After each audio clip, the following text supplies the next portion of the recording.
when the cool zone comes around, news happens too fast, and I understand where a lot of people have been recently. A lot of y'all have felt isolated, alone, frustrated, deeply angry, and I thought covering this protest might be a way to see where things are right now. What is the state of play now that Congress is actually back in Washington, D.C.?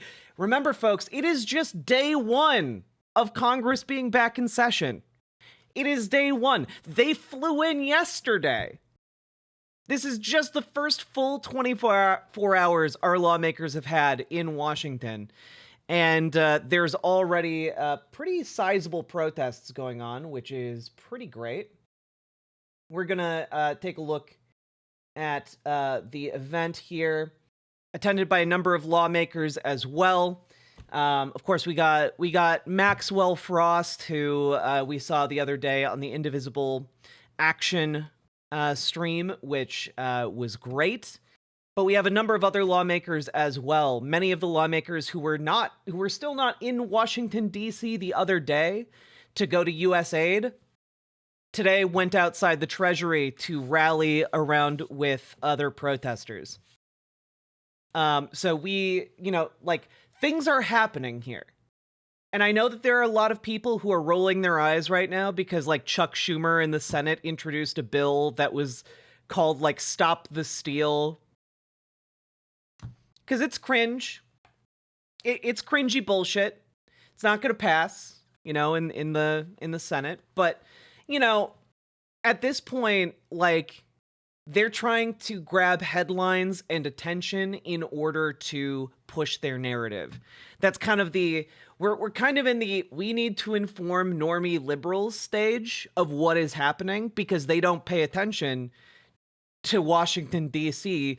Like, if you are here watching a politics stream, you are already more informed about politics than 95% of the electorate, okay? So we are in the informing normies and, lighting the fires, lighting the beacon of Gondor, That's where we're at. And it's going to be cringy because liberals are cringe. But just be aware that that is kind of the phase we're in right now.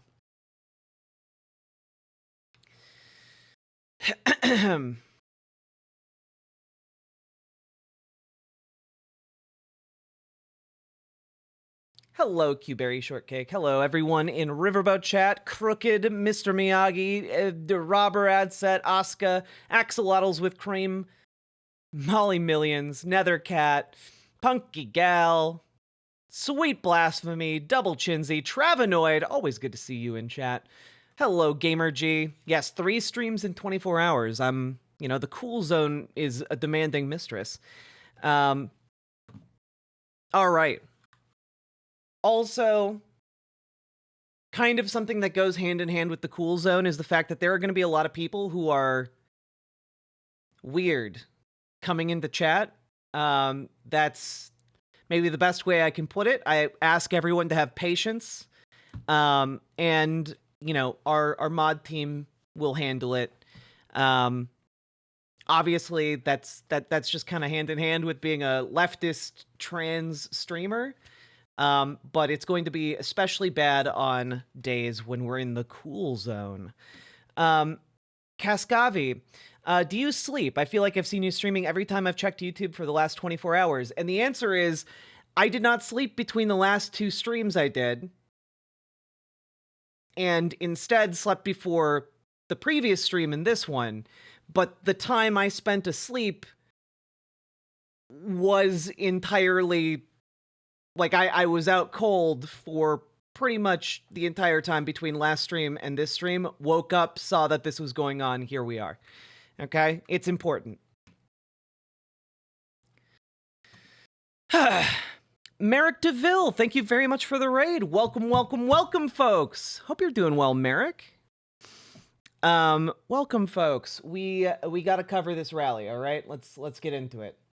I do think it's actually really important for us to see that we are not alone in this struggle against an overwhelming, or a seemingly overwhelming fascist coup whose real aim is to loot around $4 to $6 trillion from our social safety net, to steal from the poor to give to the rich. That is essentially what is happening. Elon Musk is seeking to find around $4 to $5 trillion in waste when it comes to Medicaid, Medicare, and Social Security. That is what all of this is about. That is why they are apparently building a backdoor into the Treasury payment system of the United States Treasury. And it is designed for them to be able to effectively bypass Congress. Not, oddly enough, as I think many of us assumed, so that Trump could ascend to become the God King, but rather so that they can just steal money. It's a Hans Gruber situation, folks. They're just thieves. They are just stealing our futures in order to give themselves, the richest men to ever exist on the planet, to give themselves the biggest tax cuts that have ever been conceived of. So that's kind of where we're at. All right? I made coffee in your merch mug. Hell yeah, Sophie Bliss. Thank you for the $5 Canadian. Yeah, not the kind of backdoor that anyone wants. Exactly. So let's take a look. We had a rally happen outside here, and we'll jump into it, shall we? Let's Ho ho ho! Elon Musk has got to go. Hey hey! Ho ho! Elon Musk has got to go. Get some rest, damn it. Also, thank you for what you do. I'm just gonna start. Morph-Boo, I'll get some rest when I can, but I feel like this is important. Oh, okay. Also, that lady's leather jacket is really cool, and I kind of want it. That's a cool jacket right there. Cool jacket for the cool zone.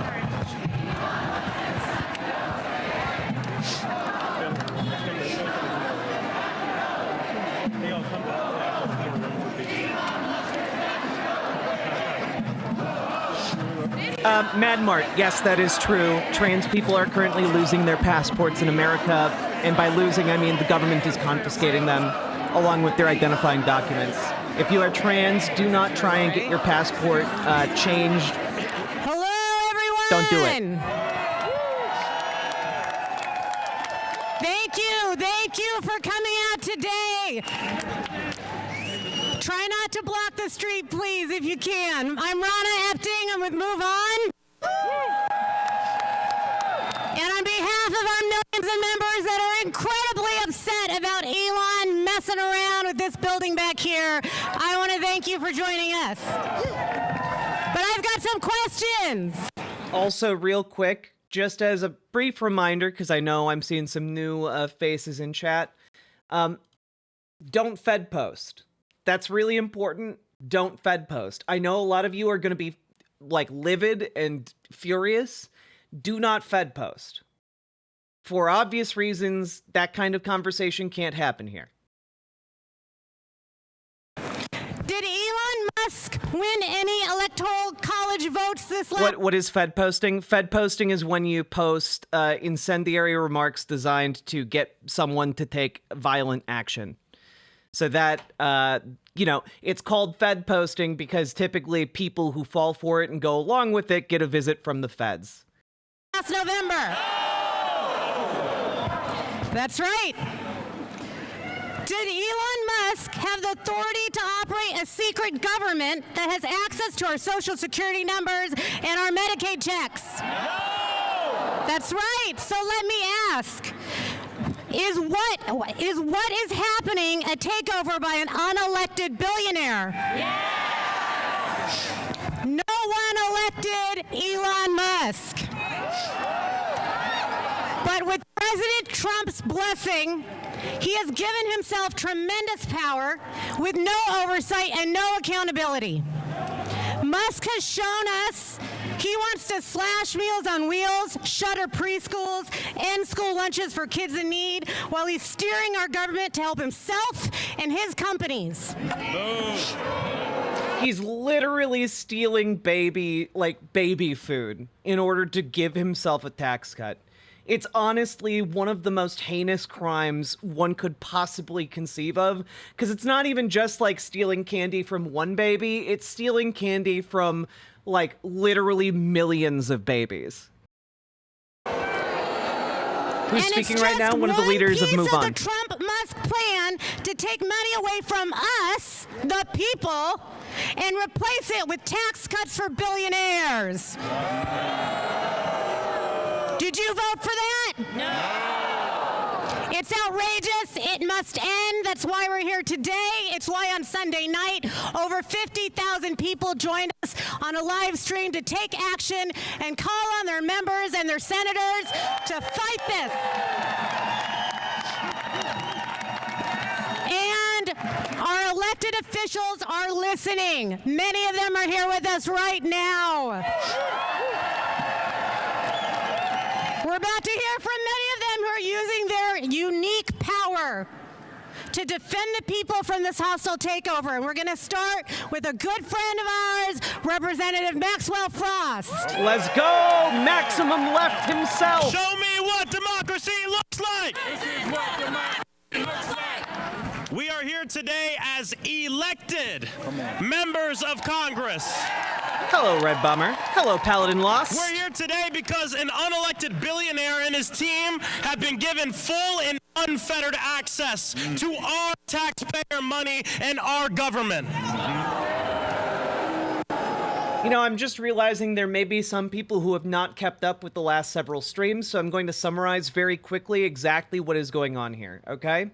So basically, Donald Trump got inaugurated, and shortly after he was inaugurated as president a couple of weeks ago, he came in and he renamed one of the existing departments within the Treasury Department as Doge. And Elon Musk, who is unelected and has not been through an appointment process, is the unofficial leader of the Doge Department. And essentially, Elon Musk has taken a rowdy group of teenagers and young 20-somethings who previously worked at his companies, whose main contributions on social media seem to be retweeting neo-Nazis and white supremacists like Nick Fuentes and his cronies. And this crew of white supremacist neo-Nazis has been given unfettered access to basically every single department that they have set their eyes on. And one of the biggest of those is the U.S. Department of Treasury. Now, for those of you who don't know, one of the most important things that the U.S. Department of Treasury does is house the government payment systems. What that means is every year, trillions of dollars flow through the U.S. Treasury to different parts of the U.S. government. It is what funds agencies. It is what pays government employees. It is what pays for your Social Security. It is what pays for your Medicaid. It is what pays for your Medicare. It is the mechanism that ensures none of those billions of payments fails. And what they have done is they have fired basically everyone who knows how that system works, and instead they have put a 25-year-old former SpaceX employee who graduated 4 years ago from his college. They've given him administrative access, so he has not only read-level permissions on all of that data, because the best case scenario, by the way, for accessing this system is that they just read the data and take it, and then they have all of our private data. But this unelected 25-year-old appointed by Elon Musk also has editing abilities over the Treasury payment system. which effectively means that he can edit which payments go through and which payments don't. This means that effectively any government agency can be shut down unilaterally by Elon Musk or Donald Trump. This means any government agency that resists illegal orders from Donald Trump can instantly have its funding turned off. Any disloyal employees can have their paychecks stopped. Any, any citizen can be targeted by this. And one of the very important things to understand about what is happening is that the Constitution of the United States, one of the very first powers that it affords Congress, is the power of the purse, meaning that Congress is the one who decides which agencies exist and receive funding, where that money goes. The president cannot, and no one appointed by the president can, step in and stop that. Meaning everything that is currently happening with Doge and the Treasury and all of these people who are stepping in to try and take control of this system is illegal. It is unconstitutional.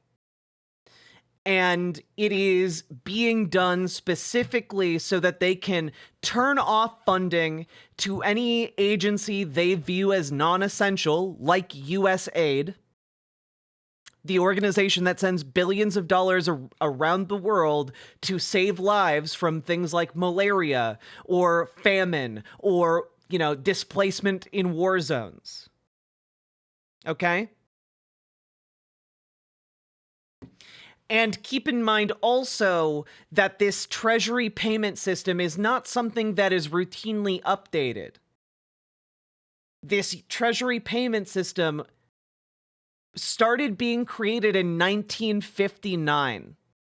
The architecture of it digitally is basically some of the oldest computing systems we have currently in operation. And if it breaks, there is not a whoopsie-doodle undo button. It is broken and will take weeks to come back online. So we have two different scenarios currently playing out, which is that on the one hand, there is the constitutional crisis of bypassing Congress that is unfolding. On top of that, we have the plus the looting in order to give tax breaks to the billionaires. That the reason they want to turn off all of these agencies is so that they have the money to give tax breaks to the richest men who have ever existed. Because, guys, in 2017, Donald Trump passed trillions of dollars worth of tax cuts for the wealthiest people on the planet. And guess what? Those tax cuts sundown this year.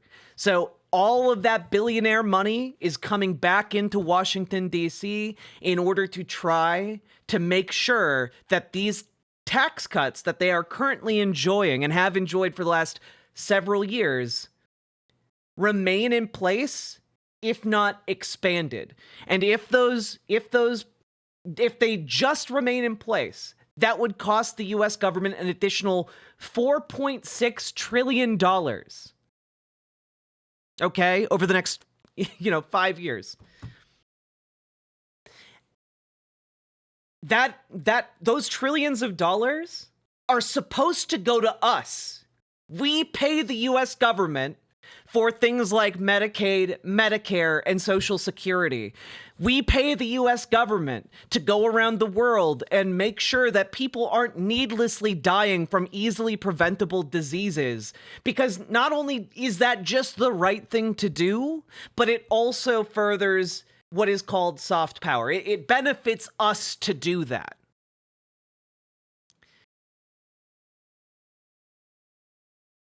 And if in the process, this 25-year-old recent college grad, neo-Nazi motherfucker, manages to break this archaic, ancient system, and it goes down for a few weeks, people were flipping the fuck out when this system was not accessible for Medicaid for like 6 hours last week. If that system goes down for weeks, people are going to die. We're looking at like a potential collapse of our civil society. So, that is what is currently going on. In the background of this, Congress has been out of session. All of this with Doge was timed for when people in Congress go back to their home districts in order to talk with their constituents. And wouldn't you know it, Congress is back in session today for the very first time since all of this started. So if you've been wondering, where are the congressional Dems? Why aren't they doing anything? Why aren't they saying anything? They haven't been in Washington, D.C. because they've been doing their jobs locally.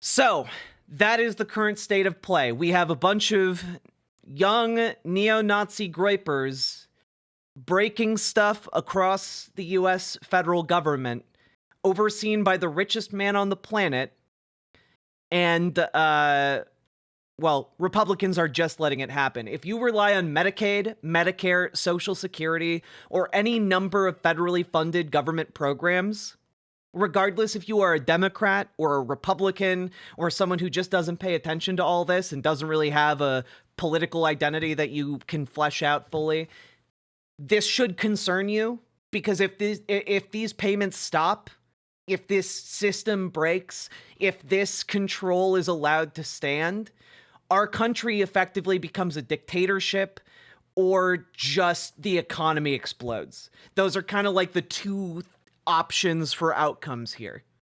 All right? If we do not stop it, so I guess there are three options. We stop it, the economy explodes, which, by the way, takes the entire global economy with it, because again, trillions of dollars flow through the US government every year. Or we have a fascist dictatorship who no longer needs Congress. Those are kind of the three options at play here. So this is Congress actually being in session, and they are holding rallies outside of the Treasury Department demanding access. So that gets you all caught up to speed on what is happening. If you guys want more details, I highly suggest you look at the video I put up today, where AOC, we go over AOC laying out the state of play and what we can do about it. This is one of the things we can do: make a fuck ton of noise and physically show up.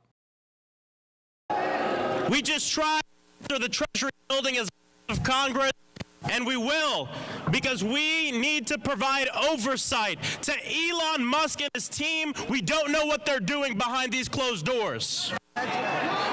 Yes, there are things you can do about it as ordinary people. Show up to protests.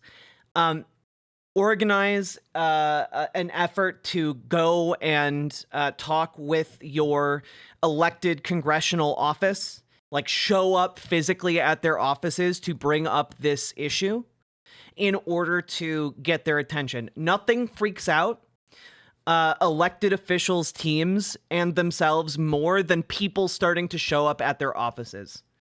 But make sure you go with multiple people, and if you need, I can here I'll post I'll throw up a resource for you guys to use if that is at all interesting for you. Here we go. This is a resource put out by Indivisible, the same group that is currently helping to put together this protest. There you go. Posted it in all the chats. Basically, you can use this tool to find protests in your area or create your own protest. You can also, it also gives you a script for how to talk to your elected officials. And it also gives you just a process, and it is useful, I promise. So take a look at it and read it in full to understand it. All right, here we go. The people deserve transparency. The fact that an unelected billionaire has all your private information is a problem. He has access to all of our information, our social security numbers, the federal payment system, which means he's calling the shots on our taxpayer money. Right. You mean to tell me a man worth over $400 billion is going to decide what happens with my grandma's social security check? There's absolutely... Yeah, if you're not in the United States, you're kind of out of luck as to how to influence this, I suppose. No oversight as to what he's doing. What's to stop him from stealing taxpayer money? Nothing. That is why we're here as House Democrats, to hold the line and fight for our constituents. Listen. Yeah, I guess, you know, if you don't live in the United States, support Stream, because I need to get paid to do labor. They campaigned across the entire country, telling people they were going to fight for working people, but they lied. Yeah. They want to use the government to further enrich these corrupt billionaires and corporations. They want us to believe that the reason we can't pay for our health insurance, the reason we can't cover rent, the reason kids are dying on the streets due to gun violence, the reason there's so much wealth inequality and that so many people live paycheck to paycheck is because of the immigrant, or because of the trans person, or because of your neighbor. Also, you love to see elected officials in Congress standing up for trans rights. You know, like, fuck yeah, man. Good on you, Maxwell Frost. Maximum left. Yeah, the very good to see. They lied. It's because of corrupt billionaires like Elon Musk and corporations, not our fellow working people. I'll end by saying this. We might have a few less seats in Congress, but we're not going to be the minority. We're going to be the opposition. That's right. And I will say, on the note of we have a few less seats in Congress, if you are able, there are a number of special elections coming to fill currently vacant seats in the House, because on paper, Republicans should have a majority of 4 seats. But 3 of those seats have been appointed, meaning that Donald Trump took those elected Republicans and rendered their seats vacant.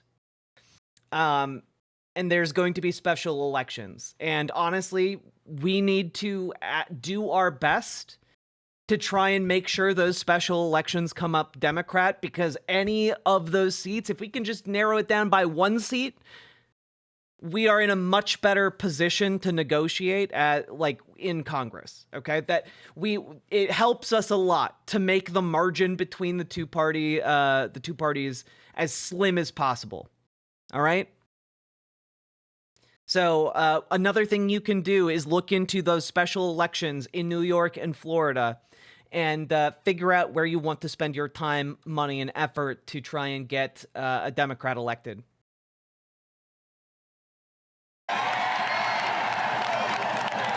We're not going to allow them to steal from our people, from working class people, and we will fight, we will provide oversight, and we will win. Let's go! Let's give it up for Representative Frost. Next up, we have the wonderful Representative Jasmine Crockett from Texas.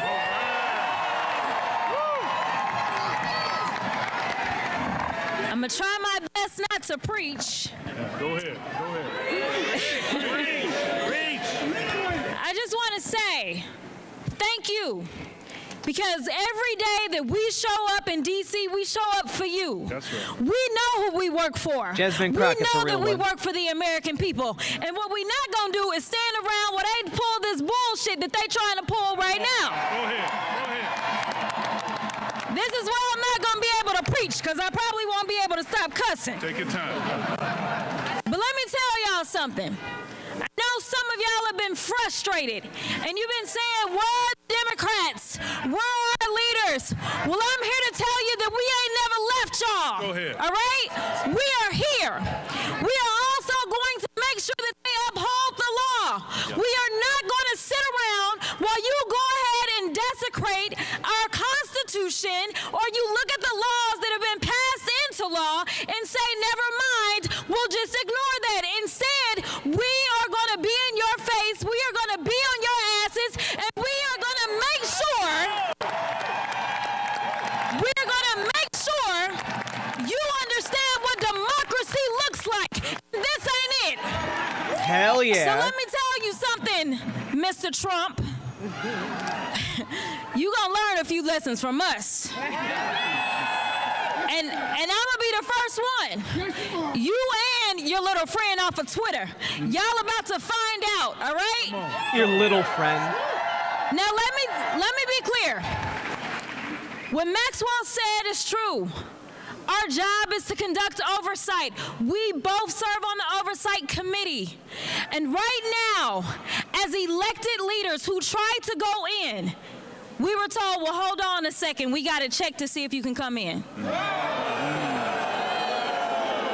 Now, y'all know he likes to pound around with Putin, right? He's trying to turn us into Russia. Yes, he is. But I got news for him. We, the people, will not go. That's right.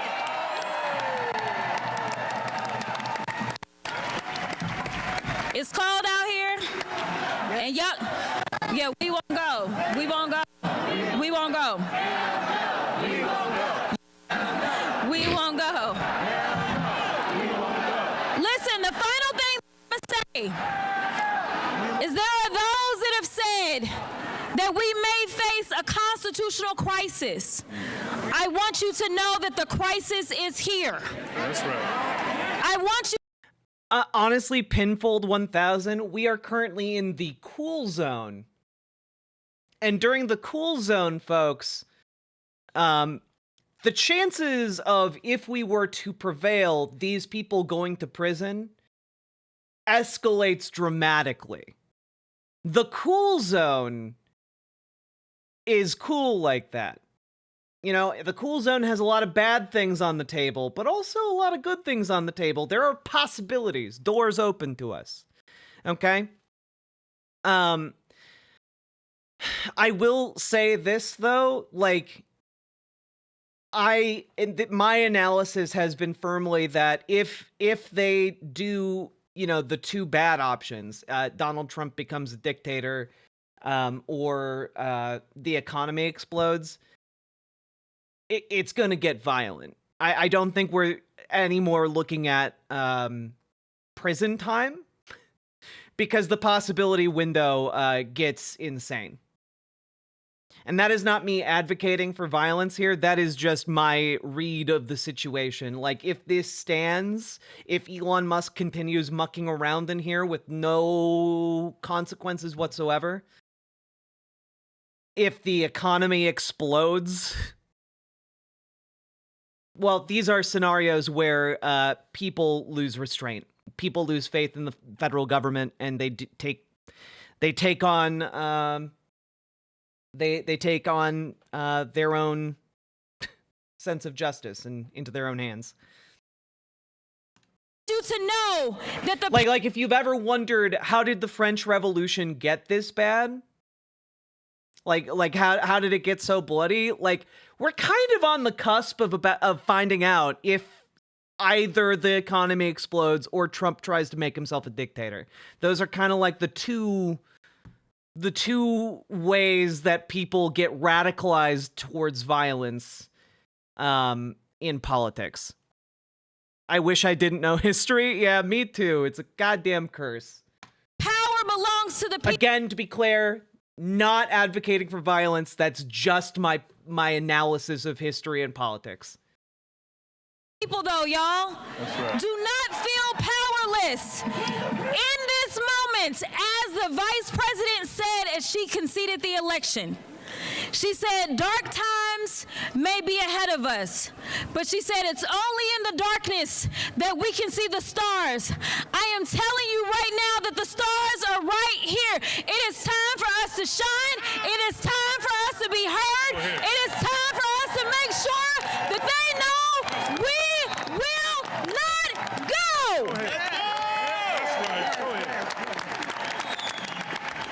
Thank you. All right, next up we've got Senator Jeff Merkley from the great state of Oregon. Yeah, Jasmine Crockett is one of the best.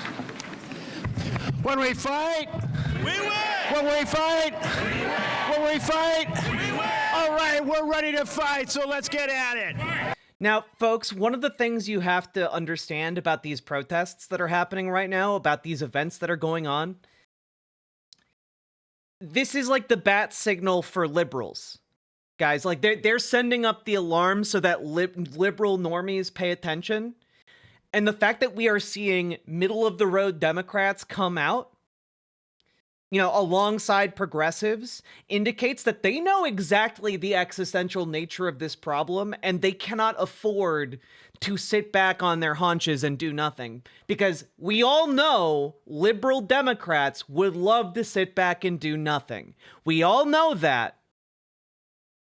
They are coming out to these events, and they are being cringe, and they are doing their, you know, their little dances because they know how bad this is. And on top of it, let's be real, liberals really like the cringe. They like when, you know, Chuck Schumer puts forward a bill that's called Stop the Steal. You know, they're like, ha, got him. And then they share it among their liberal friends, right? Like that's one of the things that they tend to do. It's not, it is communication not designed for us. Okay? But in this time, there are going to be liberals who tune into more radicalized programming like myself, and we need to make sure that we accept them with open arms, all right? We need to accept them, explain the situation to them, and radicalize them through that knowledge. So, let's keep going.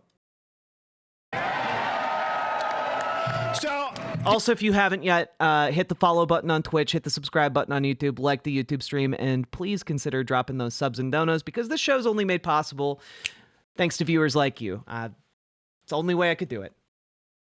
did anybody vote for a government of billionaires for billionaires? Are you ready to stand up and defend our democracy? What we're in the face of right now is an authoritarian takeover of our country, and we say, hell no! Hell no! Hell no! The first thing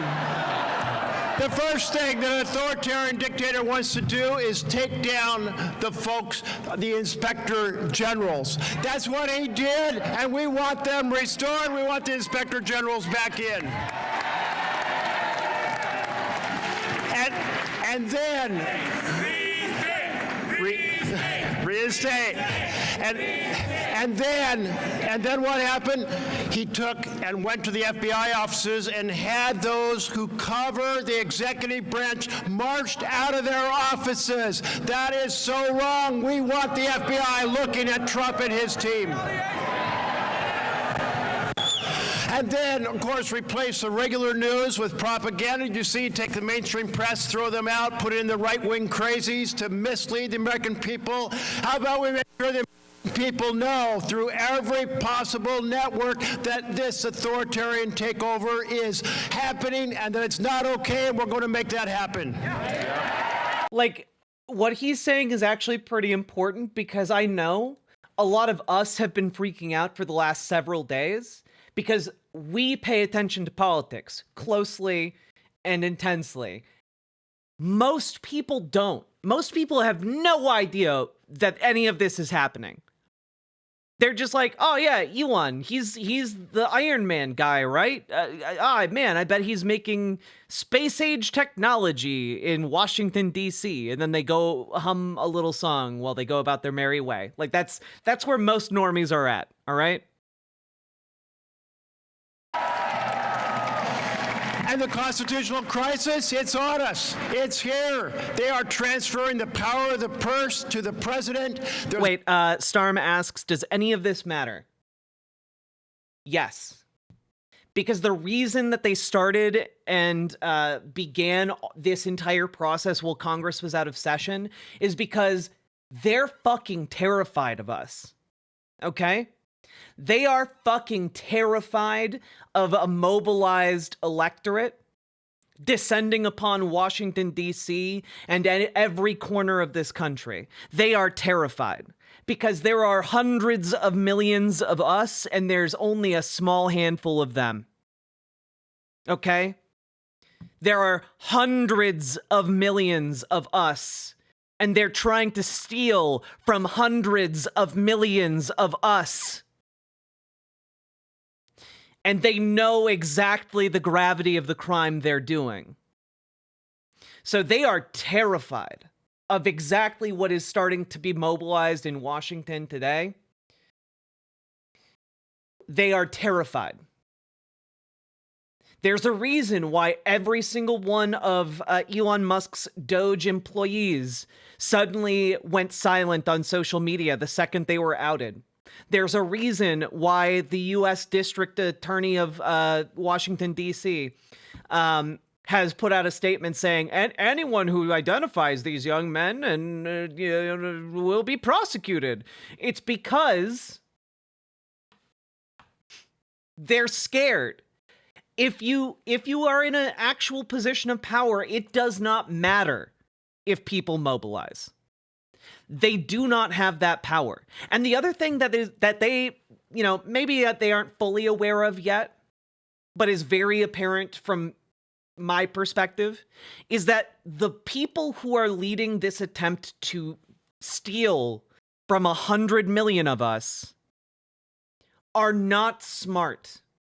Okay, a lot of people have been like, oh man, it maybe Donald Trump actually was playing 5D chess. Maybe Elon is actually, doing next level moves. Guys, if you are doing an actual intellectually driven fascist coup, would you fuck with the payment system that ensures payments go out to our soldiers?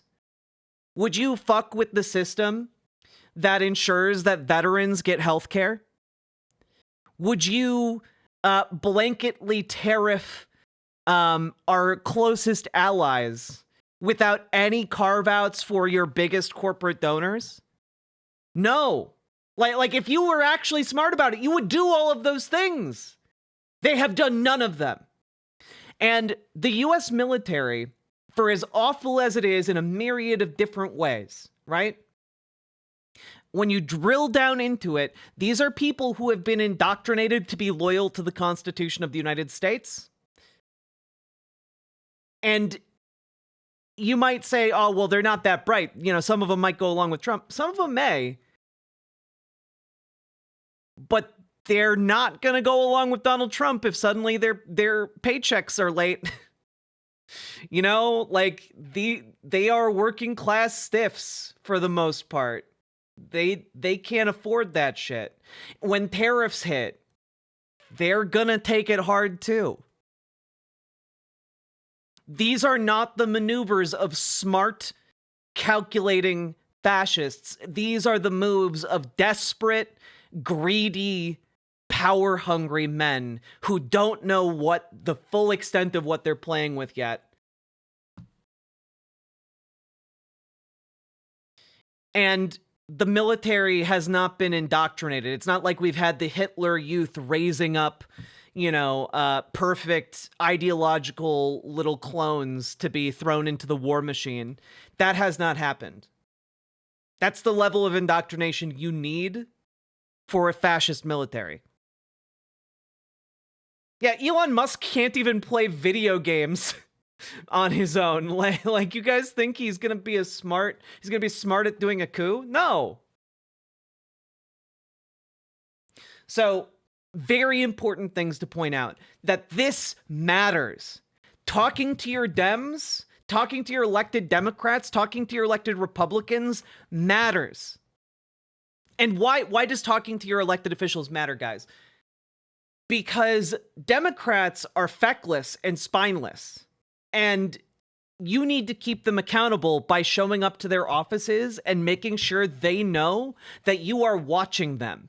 Because knowing that there is going to be a political consequence if they vote to confirm one of these motherfuckers that is, Donald Trump is trying to appoint, well, that'll make them, pause. The more people you can get to visit that Democratic congressperson, the more likely it is that they will, hold the line. And why should you, if you're in a red state and have Republican elected officials, why should you bother to show up to their offices? Because they are vulnerable, especially in the House. They are vulnerable. They cannot afford to lose that many votes. And one of the things we have to do in a time like this is we have to rely on the fact that other people are also going to be stepping up to do their part in other districts and other parts of the country, right? So what you need to do is you need to go and meet with that Republican office if you are safe. If by the way, if you know any like white blonde ladies who are brash and willing to go instead, and you're like a more vulnerable section of the population, weaponize your ally Karens, okay? Weaponize them, send them to the offices, okay? Show up, make those Republicans worried that people are watching, and they may just defect, because not every Republican in Congress has their district locked up in the bag, and they know it, okay?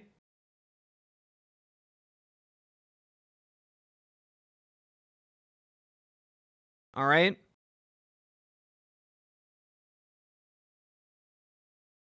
Well, Shadamart, that's the thing. He does not, for all the power that Elon Musk has, do you think the U.S. military is loyal to Elon Musk? No. Do you think the U.S. military is loyal to a guy who could potentially destroy their ability to get paid? No. Do you think the U.S. military is going to be loyal to a guy who's fucking with the VA? No. The more people know about this fuckery, the less they are going to be willing to support any kind of actual violent coup to put down protests. Okay? That's why this is important, because turning up and protesting like this, putting together primers, posting on social media about this, talking with your liberal or conservative friends and family about this, that's why this is important. The more people who know, the less likely it is that they succeed in their coup. This is important. We are in a time where it is important for each one of us to ask, what can we do? What are we willing to do? And to, at the very least, pick a couple of those things and act on them. I am not in a position to tell each and every one of you what those things are.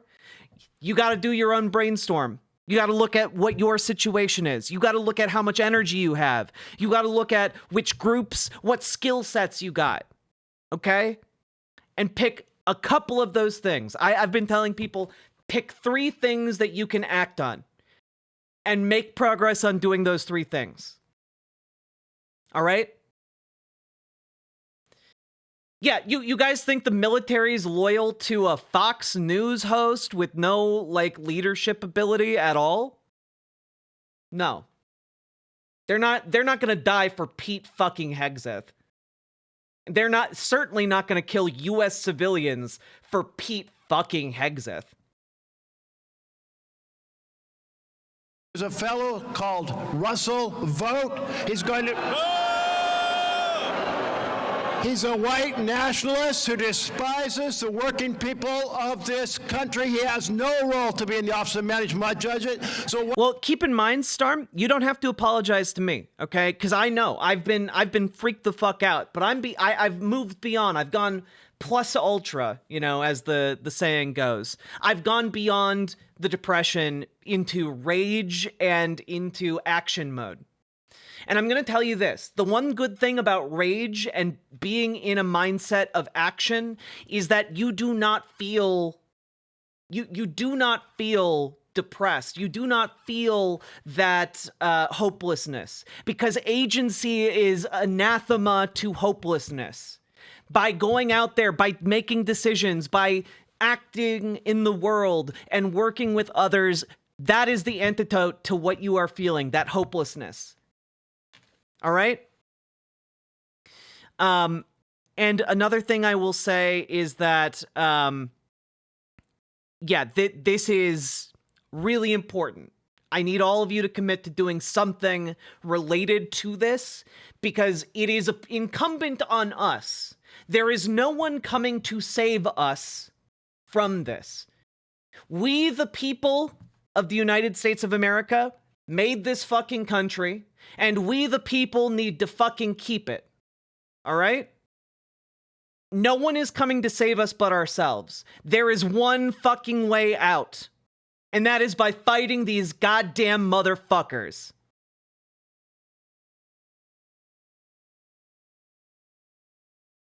while we're kicking Elon out, let's kick him out as well. Also, folks, Zeke DeBeast, thank you for the $20 super chat. Incredible set of speakers right behind me. You're going to hear from them, but you all are the real power here. Use every network.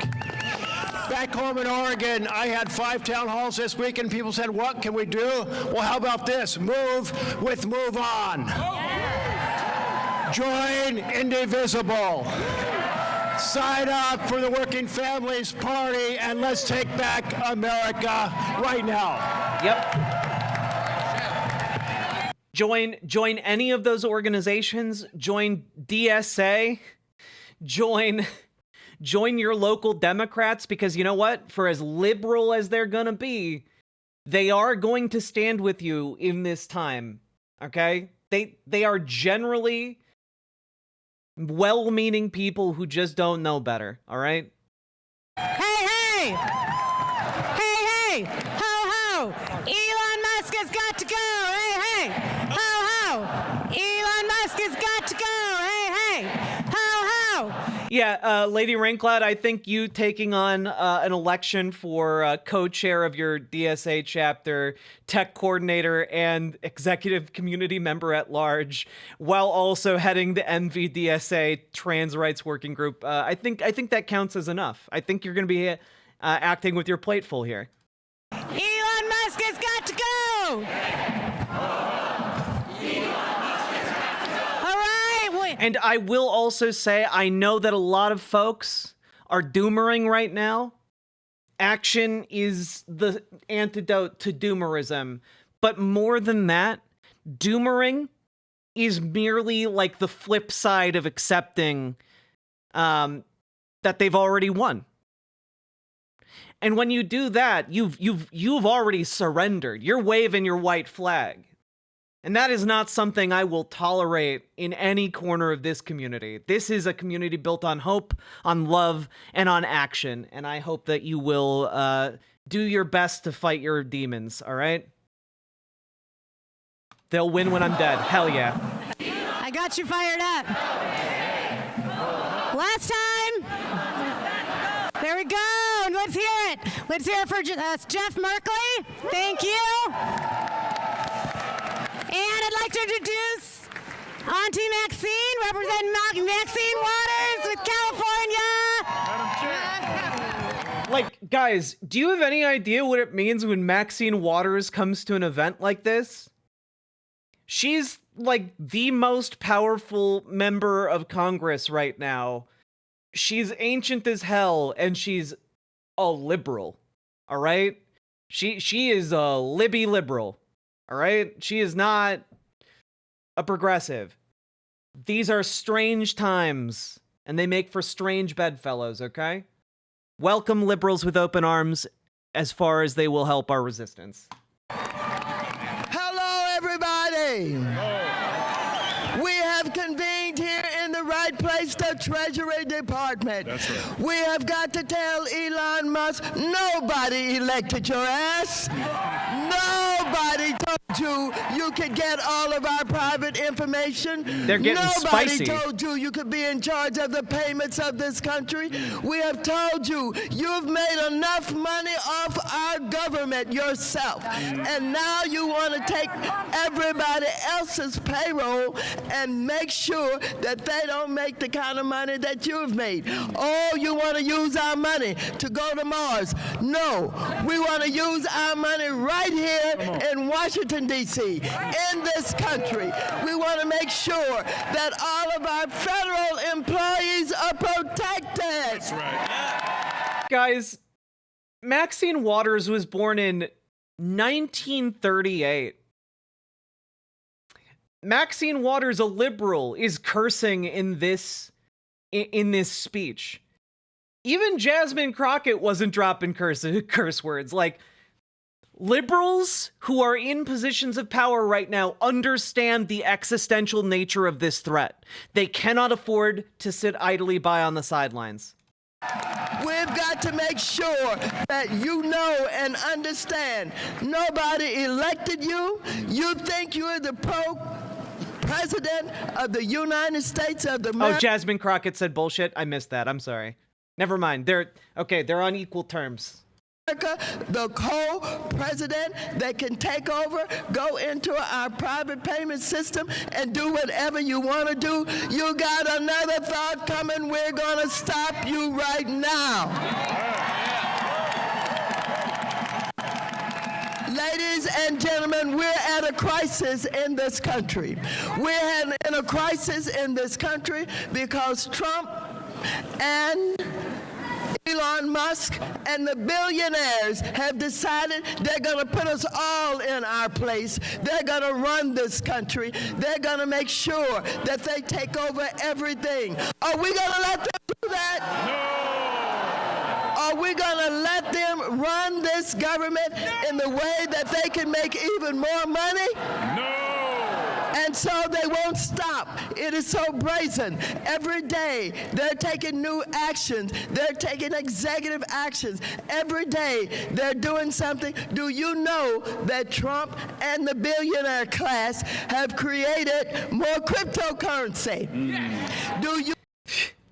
Holly Hoomst, yes, I do think that if one of the things you guys are good at is sassy memeing on the internet, all right, memeing about how Donald Trump is Elon Musk's bitch is maybe one of the best ways to put a wedge between the two, unironically. Also, if you just want to make Elon Musk mad, he's one of the thinnest skinned motherfuckers to ever exist, all right?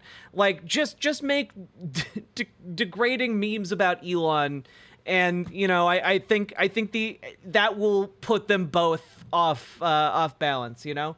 If, you know, you're just looking at posting on the internet. Which you should be doing more than that, but if that's all you can do, you know, that's all you can do.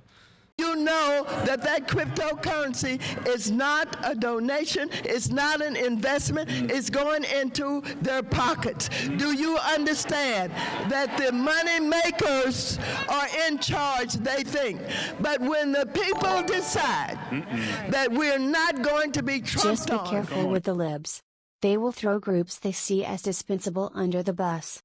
Use them, but don't let them use you. That's right. And Celadon Faye, thank you for the 20-pound dono. I really appreciate it. But also keep in mind, libs only feel comfortable throwing those types of throwing vulnerable groups under the bus when we are not active and exerting power. When we, the farther left, progressive, socialist, communist folks, are not exerting power among their ranks, they feel comfortable throwing us under the bus. Which is why one of my theories of change is that you guys need to start going, if you are a far left individual, or a maximum left individual, in fact, you guys need to start going to your local Democratic Party meetings, okay? Because I've been to mine, and you know what I saw? I saw a room of about 15 80-year-olds just chomping at the bit to try and give power away to anyone new at the meeting, all right? And you want to know what? I think if you showed up with like 10 more radical people, you could probably get all of the positions of authority in your local Democratic Party. And you can radicalize the liberals there. Because guess what? They're not, the people in your local party, they are not there because they are getting paid off by big business. They're there because they're just well-meaning folks who don't know any better, you know? So take control of your local Democratic Party. And you know what? If enough of us do that, they're not going to feel very comfortable throwing minority groups under the bus anymore, are they? Just a thought. That we're not going to be walked on, that we're not going to be stumped on, that we're not going to allow them to control our lives and push us out, that when they understand that, we will win. That's it. That's it. We've got to be prepared to be out here no matter how cold it is, no matter if it's the rain, no matter if it's snowing. We've got to be here. This is our country. This is not Elon Musk's country. This is not Trump's country. This is our country. We deserve to have decent jobs. We deserve to have the respect. We deserve to be treated in a way that all Americans should be treated. And so let me just tell you now, I have Elon Musk's major office in my district. He won't even meet with the local elected officials. He said he was going to tunnel under from his office all the way to the airport so he didn't have to be among the measly people on the ground to get to the airport. Yeah, like Elon Musk is so aware that people dislike him that his plans entirely revolve around him building like secret tunnels so no one ever sees his movements. Dude knows people hate him because he's a fucking bitch, man. He's got no fight in him. All he has, the entirety of Elon Musk's life story and accumulated worth, is that he was born into an apartheid family that owned emerald mines, that ran slave conditions there. And you want to know what? His grandparents moved to apartheid South Africa specifically to support apartheid. And when apartheid ended, he and his mom moved out of South Africa. His entire life is just lucking into wealth. And then he, you know, someone in college was like, hey, what if we did a bank but online? And he was like, yeah, sure, here's all my family's money. And then they got massively rich off of that, PayPal. And then he's been mooching off of other people's accomplishments ever since. And right now, you know, the number one people he mooches off of? Us. It's us. He mooches off of government contracts. He is a low-down, dirty, no good person, along with Trump, that cannot be trusted, and we must not be afraid of them. Again, when the people fight, we win! When the people fight, we win! When the people say that you'd better see us because we damn sure see you. Thank you very much. Thank you, thank you. Next up, we have Representative Stansbury. Where are you? There you are. Here we go. Let's hear it for her. Oh, Co-Incel Pro. Excellent username. He invested in PayPal early, but then he literally got kicked out of PayPal's board because he would not drop the idea of renaming PayPal X.com. Unironically. That is why he got ousted from PayPal. And on top of that, what you're describing, like, is essentially what happened with Tesla. Tesla was a pre-existing company that he bought, and then he rewrote the history of the company to make it seem like he was the one who founded and made Tesla. He's a LARPer with billions. All right, good afternoon, America! This is your country! That's right. Let me hear you say it! This is our country! This is our country. We are not going to let an unelected private citizen steal our data! That's right. We are not going to let Elon Musk steal our country! That's right. And we are not going to let Donald Trump dismantle everything that America stands for because this is our country! Look, if she yells at a certain frequency just loud enough, all of the glass in Washington will break and throw the government into chaos. Now, I was asked to come up here just a moment ago because there are, at least 24 members of Congress duly elected by the American people, and we have been denied entry into the United States Treasury. We demanded to do our job as the oversight body elected by the people to hold these people accountable. And as we stood out here tonight, as the Secret Service duly did their jobs, and we are grateful for what they do to protect this country, they were notified that the Secretary of Treasury was too busy to take our call. These are literally members of Congress. They are being stonewalled out of these organizations so that Elon remains unaccountable to any kind of governing body. This is a coup attempt. He is too busy to be accountable to the American people. He is too busy to know that we are here to demand our oversight responsibility and to make sure that they are held to account, and this will not stand. That's right. So, as has been said, now is our time to organize, to mobilize, to take back our country, and to let these people know that this is our country, and we will not let them steal it. We will hold them accountable, and we will take it back. Yes. Yes! Let's hear it! Let's go. Okay, next up we have Senator Blumenthal from Connecticut.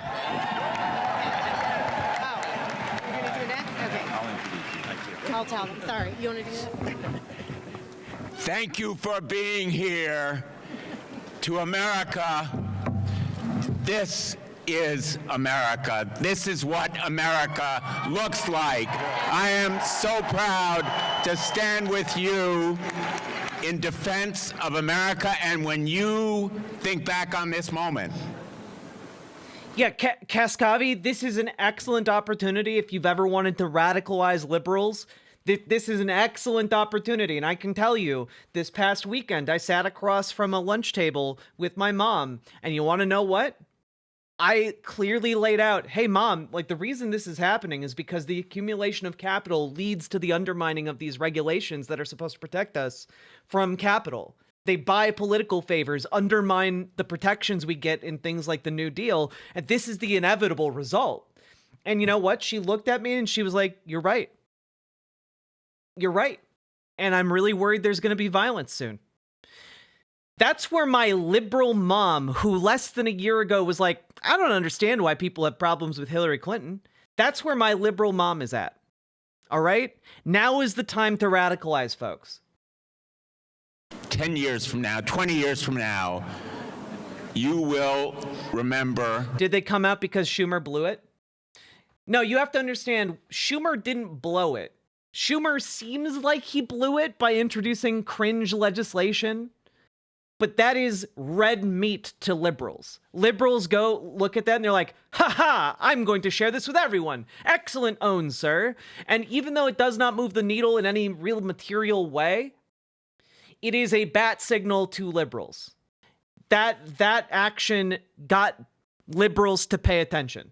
All right? That's one of the reasons they're able to do these events. And have these liberal politicians there, because they are trying to set the narrative and signal to their liberal base that this is unacceptable. They are ringing the alarm bell because the vast majority of people in this country do not know what is currently happening. Our news systems are currently controlled by the same people who are going to benefit from this massive, massive tax cut for the wealthiest, 1% of Americans. Have you not thought it's weird? Have you not thought it weird that the headlines from all of the major mainstream news outlets are downplaying this, are sane-washing the actions of Donald Trump, are sane-washing the flagrant violation of the Constitution that is Elon Musk? It is more important in that kind of an environment to do headline-worthy things that even the censorship of the rich and powerful cannot stop. And you know what? For liberals, saying, naming a piece of legislation, stop the steal, that'll get through. That'll get through. This is the moment that made a difference for America, because the message here is we have to reach beyond this crowd. Non-binary asks, what happens if Elon wipes all the servers and rips everything down, destroys the backups, etc.? One, we do not know that there are backups for the Treasury payment system. We do not know that. Okay, that is something we cannot, with a reasonable amount of assurance, say, because that system has never gone down. It has never missed a payment. It has never gone down. So we do not know if there are backups, or if there are backups, if they still function. We don't know. Secondly, if that payment system is deleted, society on a global scale is going to, in some places more or less collapse. Hundreds of millions of people rely on payments from the federal government just to live through the day. Every aspect of your life as an American is supported by payments being made, billions of payments being made by this system from the federal government. If it goes down, we're kind of in a point where, no one knows what would happen. But it would be almost we go into hell world, essentially. Because then at that point, the only systems we can rely on are state payment systems. And, the trillions of dollars that would normally flow through the federal government cease to flow. And what happens when you take trillions of dollars out of the world's largest economy, upon which all other economies on the globe function? I think you can kind of see how bad that would be, and how I don't think anyone on the planet is really capable of conveying the exact enormity of what would happen in that circumstance. I can almost guarantee you that there would be, in a relatively short order, immense amounts of violence, likely directed towards the people who perpetrated that kind of action. So that's maybe one of the only few things I could confirm for you.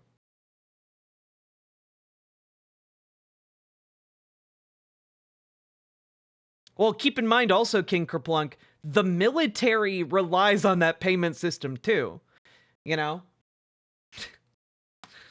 Reach beyond this city, reach beyond Democrats to Republicans and say you are losing your country too.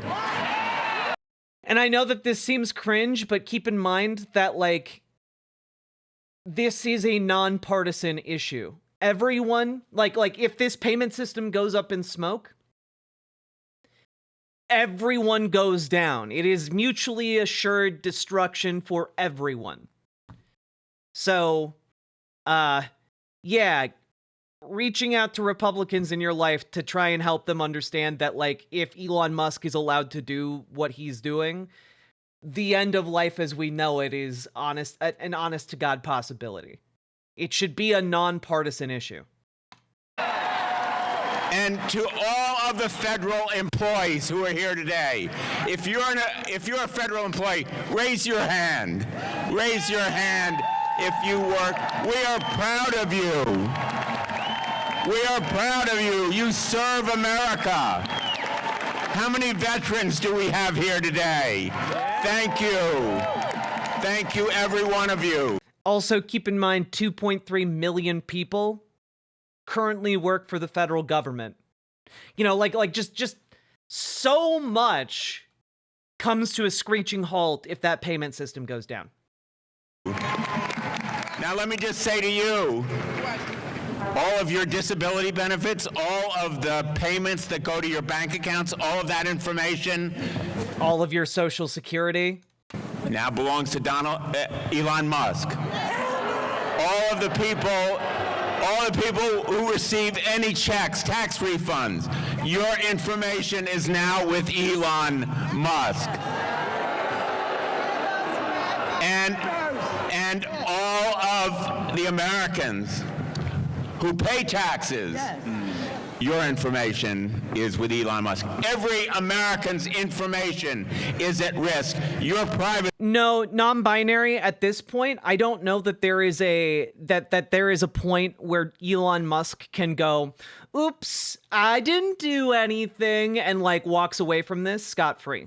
I don't know that there is an outcome to that looks like that for Elon Musk. Your security, every one of you. What is Elon Musk going to do with that information? What does Elon Musk do with anything he touches? He makes money. He's going to make money from that private information, not only himself, but his billionaire friends. So we need to send a message to America. Everybody has a stake. What about Trump? I don't know. A lot of things can happen in the cool zone. In Elon Musk enriching himself, all of the self-dealing that marks Donald Trump's presidency so far, all of that self-enrichment by the billionaires, all of... Like, guys, you have to ask yourselves, when there are literally hundreds of millions of people who rely upon these payments in order to live on a day-to-day basis, if you suddenly stop those payments, what do suddenly hundreds, like 100 million people who are going to die without that federal assistance, and we have a gun in this country for every man, woman, and child like 3 times over, what do you think happens to people who have nothing to lose? I think we can all very plainly see what kind of outcome is being laid on the table should this happen. The freezing of money and funding, all of the hiring freezes, all of the firing of inspectors general, it's all to pay for billionaire tax cuts. And Elon Musk will use this information for billionaire tax cuts. All of you today. You know, the issue, though, Alan Olive, is not that, oh, they care deeply about the people who are going to suffer from this. The issue that I'm putting forward here is that if you have 100 million people who have nothing to lose and feel like they're going to die anyway, and they are armed, that's not something you can afford to not care about if you have any sense of self-preservation. That's all I'm saying. You know, that's like, you know, oh, I'm King Louis. I'm gonna walk through the French Revolution. Nothing bad's gonna happen to me. Like, I think you need to have some level of awareness there, bud, of exactly what happens in the streets during the French Revolution. this smash and grab by Elon Musk is going to stop. The way it's going to stop is through you. Thank you for being here today. God bless everybody who is here. Thank you so much. And now I want to introduce my great colleague from the state of Maryland, who is fighting for us, who represents so many of you, Senator Van Hollen of the great state of Massachusetts. Thank you, Dick, and it's great to see all of you here. I see a sign there saying stop Elon's takeover. Are we going to stop Elon's takeover? You bet we are. Yeah, this guy over here brought his beating stick too. This guy came prepared. The most corrupt bargain we've ever seen in American history. Elon Musk gives $250 million to elect Donald Trump, and Donald Trump turns over the keys to the United States government to Elon Musk and his billionaire friends and his cronies. Are we going to let that stand? Hell no, we're not going to let that stand. This is happening all over the federal government. Many of you joined us the other day at the Agency for International Development. This is happening at the Justice Department. What we're witnessing here... You know, the cane really makes me think of, you know, another incident that happened in the U.S. government. You know, just throwing it out there. There was a time in American history where, like, a sitting U.S. senator could just be beaten with a cane on the floor of Congress. You know, I'm just throwing that out there. That's a thing that has happened in the past, and there were no repercussions for that. And you know, just something to think about. Is the biggest heist in American history. Elon Musk coming into the Department of Treasury and stealing Social Security numbers, personal data. All I'm saying is be wary of people with canes in Congress, all right? Are we going to let this stand? This is all about taking over the government in order to advance the interests of Elon Musk and the billionaires at the expense of everybody else in America. It was the big lie and the big betrayal. The big betrayal. Donald Trump said he was going to, lock him up.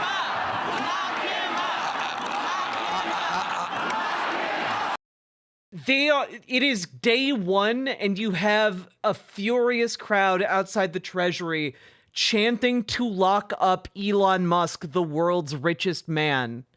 It has been one day.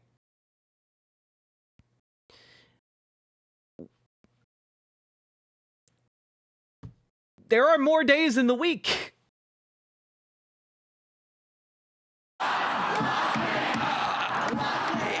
It is pretty clear we have to fight. I honestly, I do agree with that sentiment. We need to lock him up. Like, it needs to be cashless bail. You go to jail. Do not collect $200. This in the courts. We have to fight this in the Congress. We have to fight this in the streets. We need to fight this all over America. And we need to make sure that the billionaires don't take this country away from the working people of America. That's what it's all about. Stop the coup, stop the grift, stop Elon Musk, take our country back. Thank you all very much for being here, and it's going to be a long march, but we will win. Thank you, Senator. Thank you so much. No regular order in the Senate. Thank you. Thank you. Regular order in the Senate. I just want to thank all of these leaders. We're not done yet, but thank you for your leadership. And next we're going to bring... Yo. I'm seeing people in chat be like, why are we focusing on this instead of, like, deportation camps? And I understand deportation camps have the most immediately visible and understandable and intuitive amounts of suffering associated with them that we should oppose with every fiber of our beings. I understand that. But understand that what we are talking about here is a fascist takeover of the entire country. And if you do not stop that fascist takeover of the country, we get so many more camps. We get, do you understand? The U.S. military is the most powerful military force on the planet. We have more nuclear weapons than any country on the face of the earth. And if you do not stop a fascist coup, the fascist has control over that apparatus. And that's just one of the things. That's not even taking into account the incalculable amounts of damage that get done to everyone else, that get done to the entire world. So we need to stop this now if we are to stop any of the other abuses.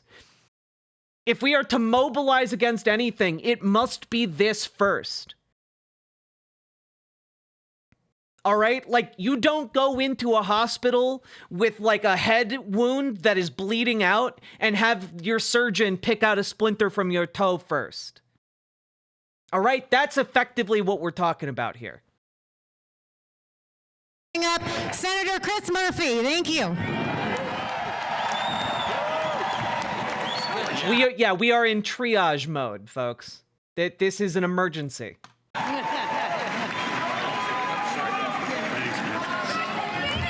So it feels like the people of America have woken up. Yeah. We are wide awake to the fraud that is being perpetuated on this country inside this building, and we are not going to stand for it. And I don't know about you. What is the abuse? The abuse is Donald Trump and Elon Musk taking the power of the purse from Congress. It is literally subverting the constitutional authority granted to Congress. The number one thing that Congress is supposed to do is being taken by the presidency, by the executive branch. It is a unilateral takeover of our government. That is what is happening. The purse? Yes, okay. All right. I guess we'll back up. I'm going to calm down. So for those of you who do not remember high school, okay, Congress is a independent branch of government, and one of the powers that is afforded to Congress is basically the ability to vote on budgets, and those budgets are then binding across the entire apparatus of the government. And it is, beholden to the U.S. Treasury to then disperse those funds appropriated by Congress. That is what the power of the purse is. What Elon Musk and Donald Trump have done is that they have looked at Congress and said, you've approved these funds, but we're going to go into the Treasury and stop those funds from getting to where they need to go, which is usurping the power of Congress. It is an administrative takeover of the United States. It is the destruction of one of the constitutionally constructed bedrock ideas of America. So that's what we are talking about. It is an undermining of the established order in such a way that it gives unilateral authority to the president and those the president appoints to effectively do whatever they want. They're pausing the international purse only so far. They want to close down every department. The entire purpose of them getting in here and getting control over the Treasury payment system is not so that they can close down one or two departments. The point is so that they can shut down Medicare, Medicaid, and Social Security so that they can give that money instead of to you guys, the people who pay into it, to instead give it to the richest people to ever exist in America. That is what they are doing. That is explicitly their plan. There have been leaked memos from Republicans at this point that confirm that that is their plan. And the main thing you have to keep in mind is that in 2017, Donald Trump passed one of the largest tax cuts in American history to the tune of trillions of dollars to these rich fucks. And you want to know something about those tax cuts?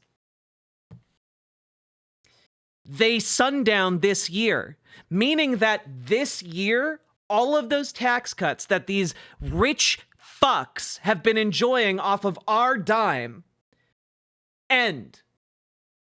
And so what they're doing is they are coming together in order to use all of their power and influence in order to find the money to extend those tax cuts and even expand them.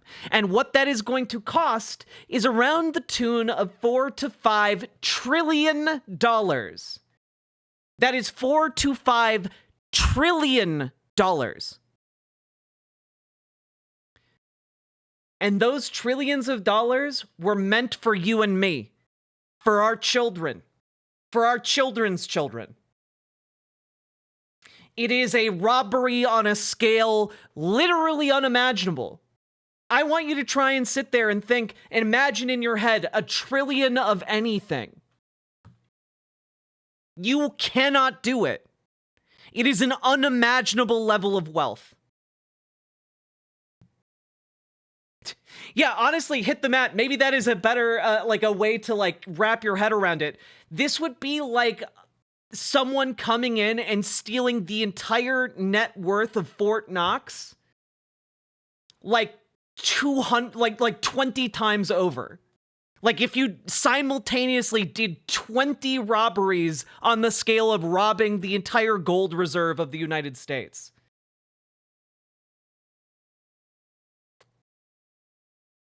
There is no precedent for this level of looting. And they know that, which is why they are having to do something completely unprecedented. So when we are talking about this issue, that is what is at stake here. And keep in mind, if they fuck up the edits that they are making to the Treasury while they shut down 1 or 2 of these government facilities and test out their skills, and that entire system goes down, society and the global economy collapse. All right?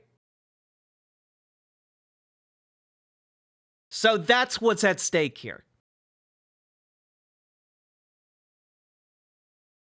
But I don't think the United States Senate should vote for a single nominee that's going to participate in this fraud.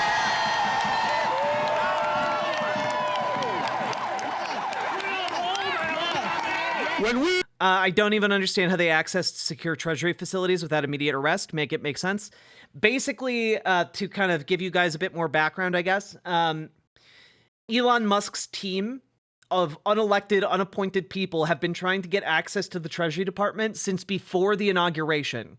And the acting secretary of the Treasury told them no, no, no, no, no, until shortly after Donald Trump's inauguration. At which point, Elon Musk personally forced the head of the Treasury to resign, the acting head of the Treasury.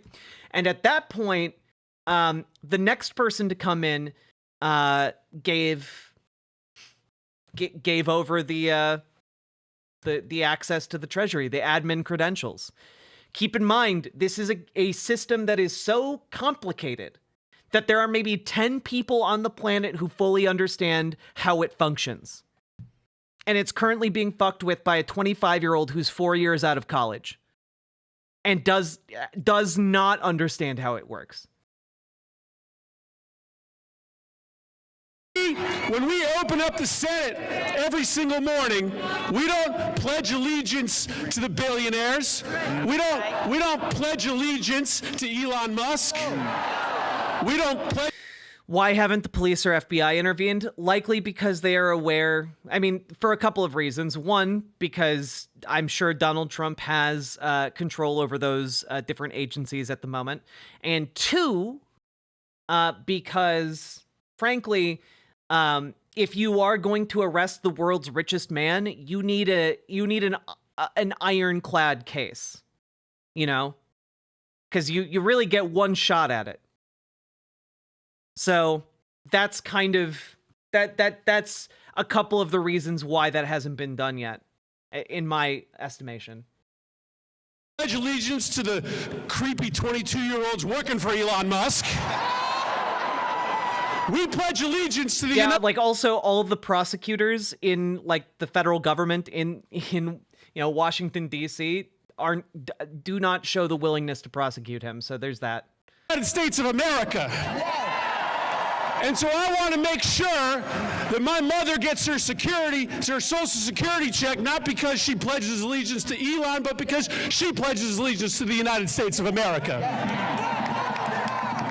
I want to make sure your neighbor gets their tax refund, not because they pledge allegiance to the billionaire class, but because they pledge allegiance to the United States of America. And so we have work to do right now. Every single one of us has a responsibility to stand up to this fraud. And it is true, we have to reach out to everyone in this country, conservatives, liberals, Republicans, Democrats, and tell them that we have not months, we have not weeks, but we have days to stop the destruction of our democracy. We have work to do. Guys, when Chris Murphy is talking about this in these terms, you need to understand we're in a goddamn crisis. Like he's literally standing there. We have days. So what I need all of you to understand is that you need to plan to take action on this in like the next day or two. You need to commit to doing something tomorrow or the day after at the least. All right? You need to make sure you're calling, emailing your elected officials. You need to do things now. It is imperative that you do things now. There is a protest being planned in every single city, in every single capital city in every single state tomorrow. It's called the 50-51 protest. And it is vital that you turn up to protests like that, okay? Some people are saying, don't show up, we don't know exactly who's putting it together. And honestly, from what I've been seeing on the scuttlebutt from other organizers is that there have been safety meetings and that the people who are currently trying to put those together are just kind of terrified for their safety for putting together and resisting a regime like this. It seems to be largely grassroots.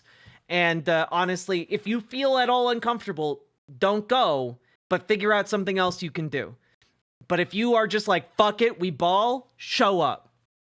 All right?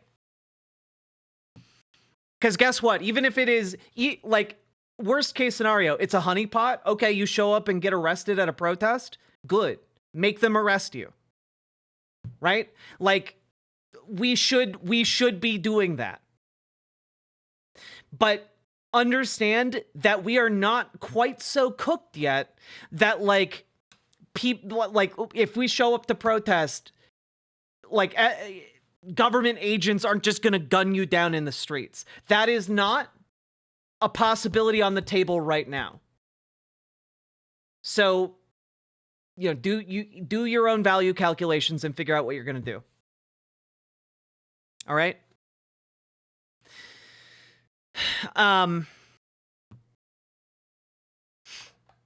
We are in the cool zone. And as the saying goes, we're in a time where years can happen in a day.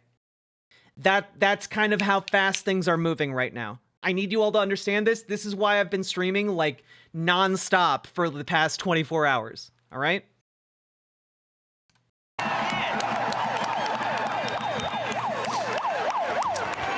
And so we will fight with you to make sure that in this country, it is the people that rule. It is the people that rule, not the billionaires. Yeah, honestly, when your kids and grandkids ask you what you did during this time, wear that mugshot like a badge of pride, all right? If you get arrested tomorrow, own that shit. Get it framed. Put it on your wall because it's going to be important, all right? We We are taking... We, in our Discord, riverboat.gg/Discord, if you want to join, we have a bunch of tools for folks to help each other in mutual aid fashions, but also we have a very important thread about protesting and protest safety. Make sure you read that if you are going to go to the protest tomorrow, because it is important to be safe when you attend protests. All right? Back this country from Elon Musk. Thank you, everybody.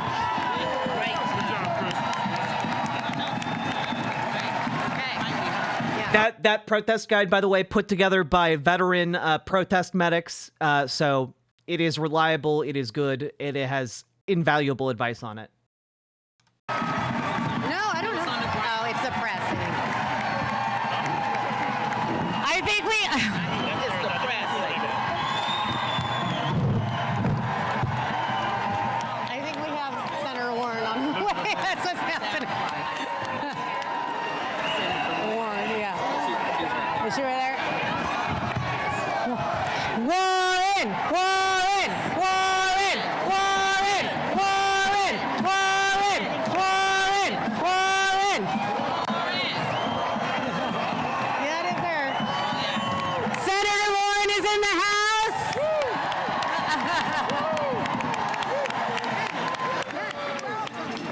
Come on up, Senator Warren. The people want to hear from you. Let's give it up for Senator Warren.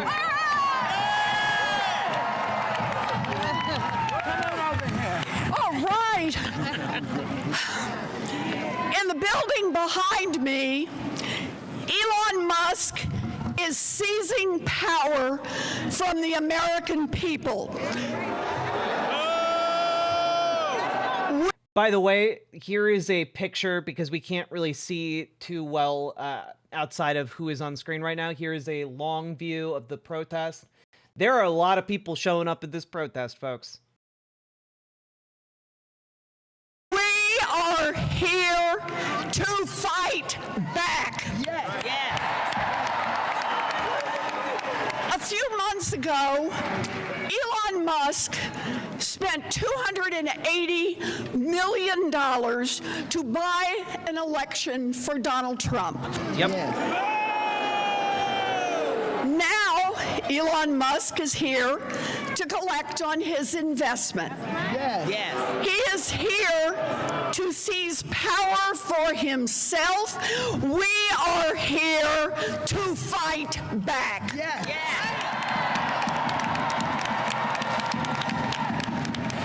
Musk has grabbed control of America's payment system. This is the system that makes sure that your grandpa gets his Social Security check on time. This is the system that makes sure that your mom's doctor gets paid for her Medicare exam. Elon Musk wants the power to turn that on, to turn that off, as Elon Musk decides. And like, I shouldn't really have to point out why having that power like opens the door to innumerable horrific abuses, you know? Like, he could effectively put in place like a loyalty system that, like, you know, has AI logging how loyal you are to the Elon regime or to the Trump administration, and those who are deemed loyal enough by the AI system get their Social Security checks, get their Medicaid, get their Medicare. Anyone who is not loyal enough gets shit. Like, it is actual dystopian fascist overreach in real time. Elon Musk wants the power to say that your grandpa, who frankly is a cranky old guy, and sometimes disses Elon on X, doesn't get his Social Security check on time. Elon Musk wants power to say to your mom's doctor, you're not doing it the way I would, so the doctor doesn't get paid. Elon Musk wants the power to decide whether or not every road repair in America goes forward, whether or not every Head Start center in America opens, and whether or not every military base anywhere in the world operates according to Elon. Elon Musk. You understand, right? It basically gives him control over the entire military. This is not a tenable situation. We are in a moment of tension between two sides that cannot give up for a variety of reasons, and that is why we need people to mobilize. Because that tension is going to build until one side or the other breaks. And if enough of us turn out, it will be their side that breaks, and we will fix this. Because frankly, we can't afford to lose. They can afford, the billionaires can afford less money. You know, having less money, they can afford that. But your mom, your dad, your grandpa, you can't afford to have your existence threatened like this.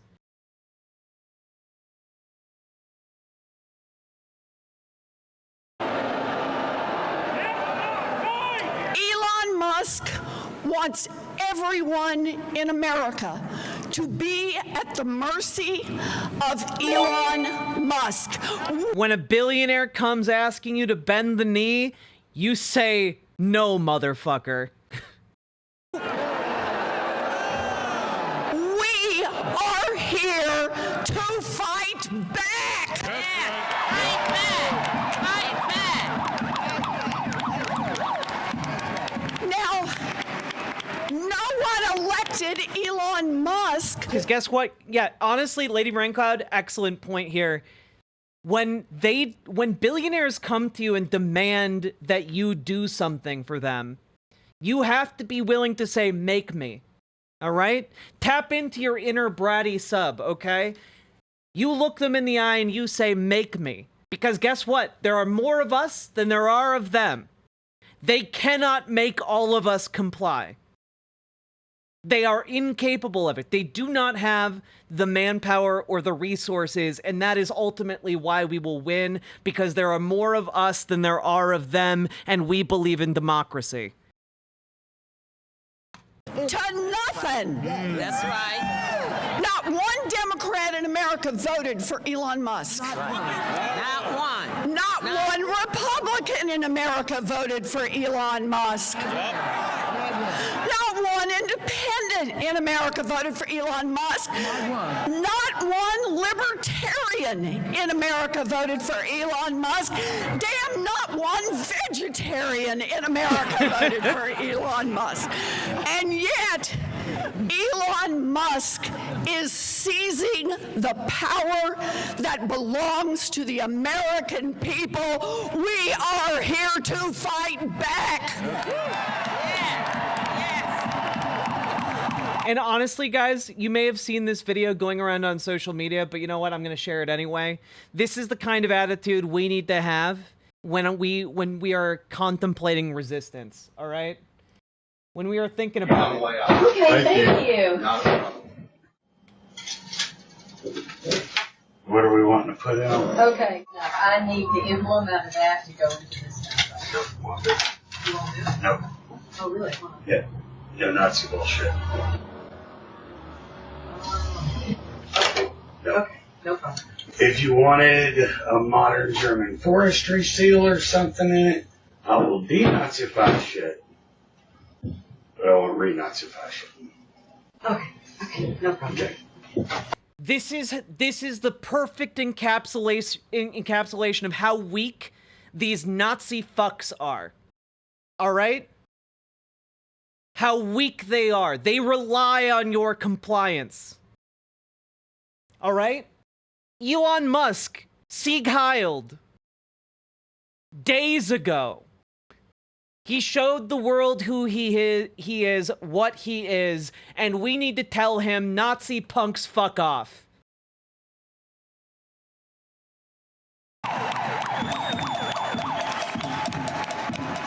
This is no longer business as usual.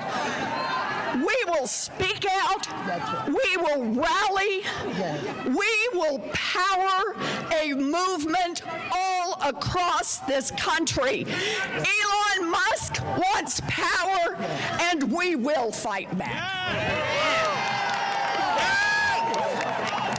So good to see you. Thank you. Thank you. Thank you, dear. Thank you. And keep in mind, guys, this is day 1 of Congress being back in session. There are a lot of days left, and there's a lot of room left to escalate here from our side. And we need to be going 110% when we are coming out against these Nazi fucks trying to take over our government. All yours. All right, let's set it up. Let's hear it for Senator Warren. Wyden? All right, next up we have Senator Ron Wyden from Oregon.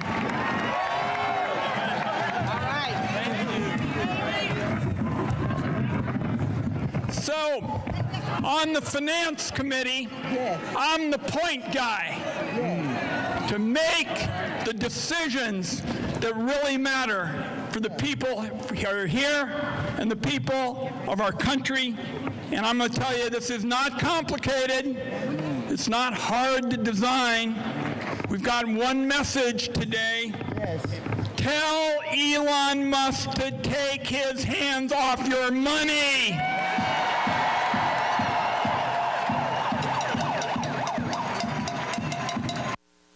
Yeah, keep in mind, he's not stealing from just the U.S. government. He's stealing from you. From your mom, from your brother, from your sister. He's stealing from all of us.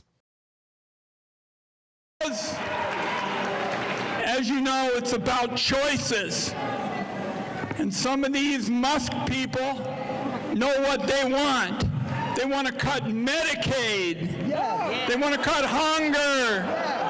They want to give the money to the people at the top. Not going to happen on our watch, everybody.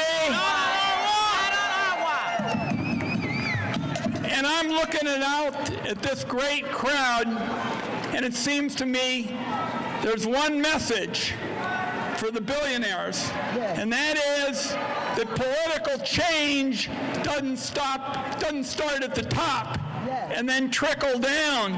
We're here to say we're going to be organizing from coast to coast, changes bottoms up, and we're going to protect these funds in the trust. Count on it today. They are not going to be meddled with, and I assure you that's the case. God bless. Damn, keeping it short and sweet. All right, let's go. You here for more? Yeah. Let's hear for more. Yeah. How about Representative Emily Randall from Washington? Where are you at? Where we go? There we go. All right, Emily.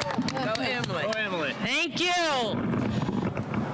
I represent a community in Washington State with more than 27,000 federal employees. Wow. With nearly 100,000 veterans.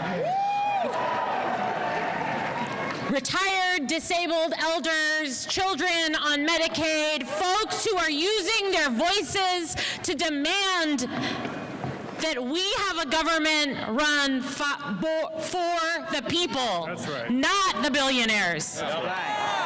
My constituents sent me here to do real work for them, to ensure that they have the tools to build the lives and the futures that they dream of. This is a circus that Trump and Musk are creating in order to distract us from the real work and in order to make their cronies rich at our expense. Offices have been flooded with calls from neighbors who are desperate, who are scared, who are fighting back. I believe in those people. I believe in all of you and all of us that when we stand together, we will win. Yes. We will take our country back, and we will build a better future for all of us. Thank you. That is the kind of speech we needed. You know, we need people going out there and saying in front of the entire country, we will stand up and we will fight for, you know, people who are disabled, for those of us who rely on Medicaid, for those of us who rely on Social Security, for those of us who rely on Medicare. We will fight. We will go to the mat and we will fight. And Michelle Cuseo, welcome aboard the riverboat. This is the bread and butter of my politics. I do not believe in capitulation or giving up. And we need to take this energy, by the way, when we win, and we will win, we need to take this energy into our local politics to make our local areas better, too. Our mission does not end after we beat Elon Musk, because there are always going to be men like Musk out there in the world, and we must always fight them wherever they raise their heads. I didn't hear no bell. Hello, everybody. Are we going to fight the fight? Are we going to win the fight? Are we not going to rest till we win? Let me say first some good news.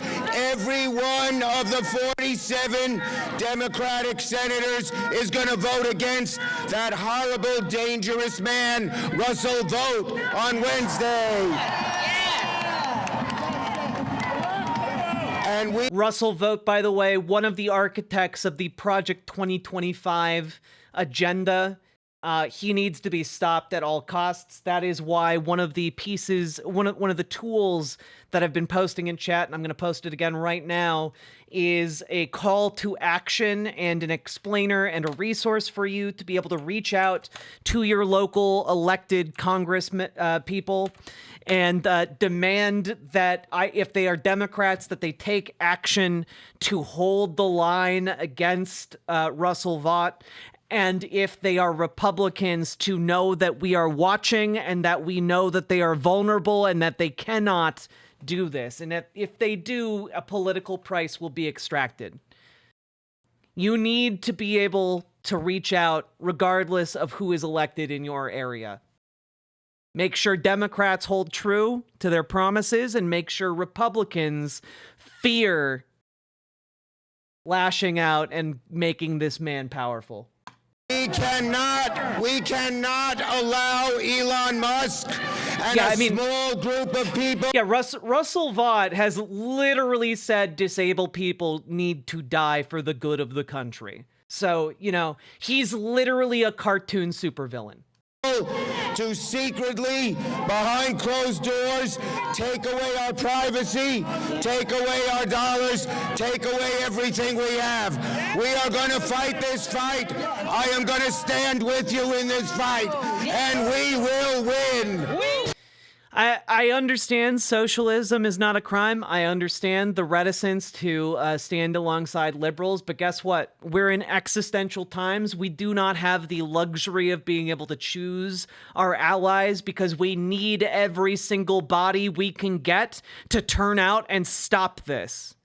I understand that there are going to be some people who turn up their noses, but I need you all to understand what is at stake when you do so. And understand that it is the existential livelihood and ability to continue existing of every disabled person you know, of every trans person you know, of every undocumented person you know. And it is not at all acceptable in our circle and in this house to not show solidarity in this moment in time.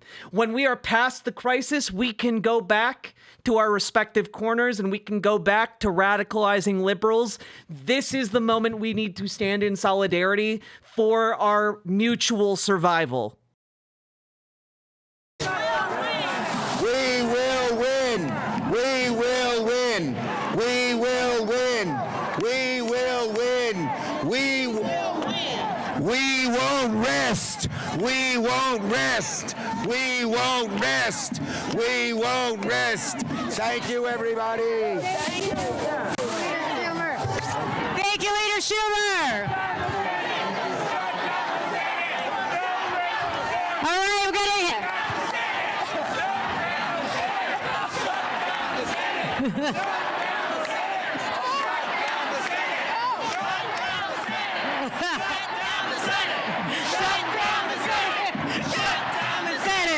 Guys, you got liberals out here chanting to shut down the Senate.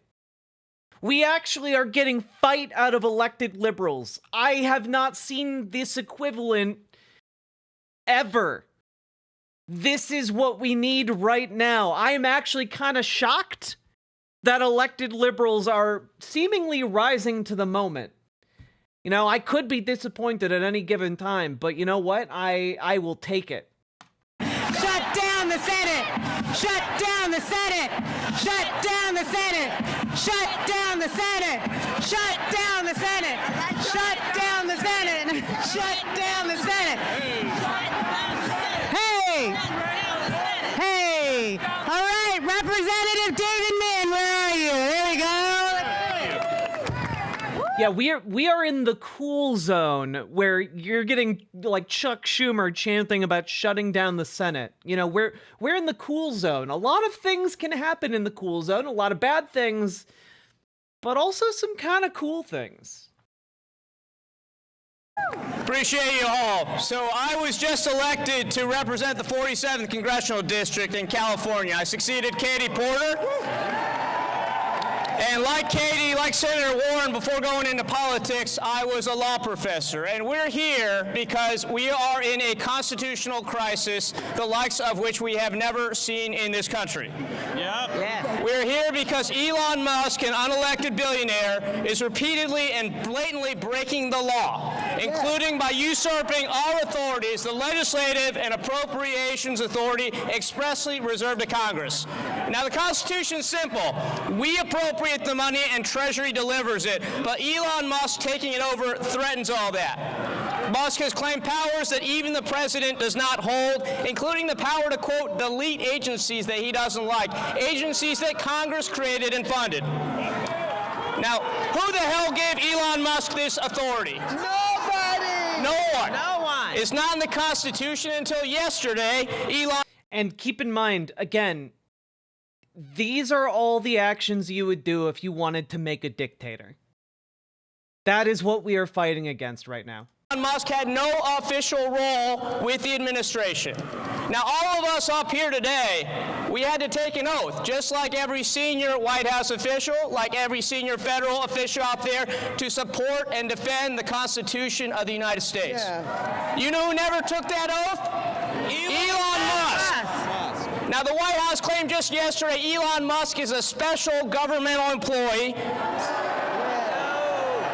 Now, and there's no evidence that he was ever appointed that role, but let's be clear. He is special, very special, but not in that kind of way. Right. And special governmental employees do not have the right to delete agencies, fire federal employees, shut off access to their accounts. No.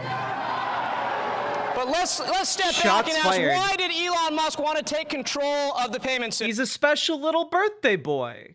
That's the $64 trillion question. And we know why, because he made clear he wants to cut $2 trillion from our budget. Now, if you look at our budget, there's not $2 trillion to cut unless you massively cut Social Security and Medicare, and that is what he's after. And now he has the ability to shut off your Social Security, Medicare, any payments he wants with the flip of a switch. Obviously, he has control of our information as well. He has broken the law time and time again. This cannot stand. He must be held accountable. He must be made to pay. We must enforce the law. Toas, they literally called it a coup yesterday. We also covered, they did a similar event like this, though it was smaller, yesterday, outside of USAID, and they were calling it a coup. So, like, they have been using that language, and they will continue to use that language. I think even Chuck Schumer used that language earlier today, if I'm recalling that correctly. So, don't worry, that language is being employed.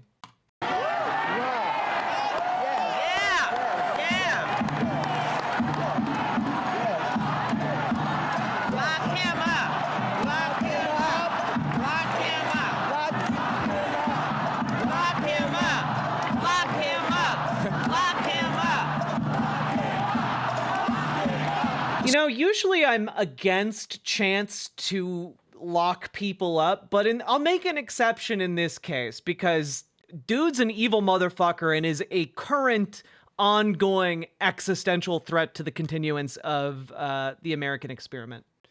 So I just want to close with this. I did not vote to elect Elmo as a Bond villain as our president of the United States. We have to uphold the Constitution. That's what we're here to do. Now, Republicans have attacked us time and time again because we model the values of diversity and inclusion. Well, that is what America's about. Don't let them tell us we're not American. We are the true Americans here. America is about us. We have to reclaim our country. USA! USA! USA! USA! Thank you. USA! Thank you, Representative Min.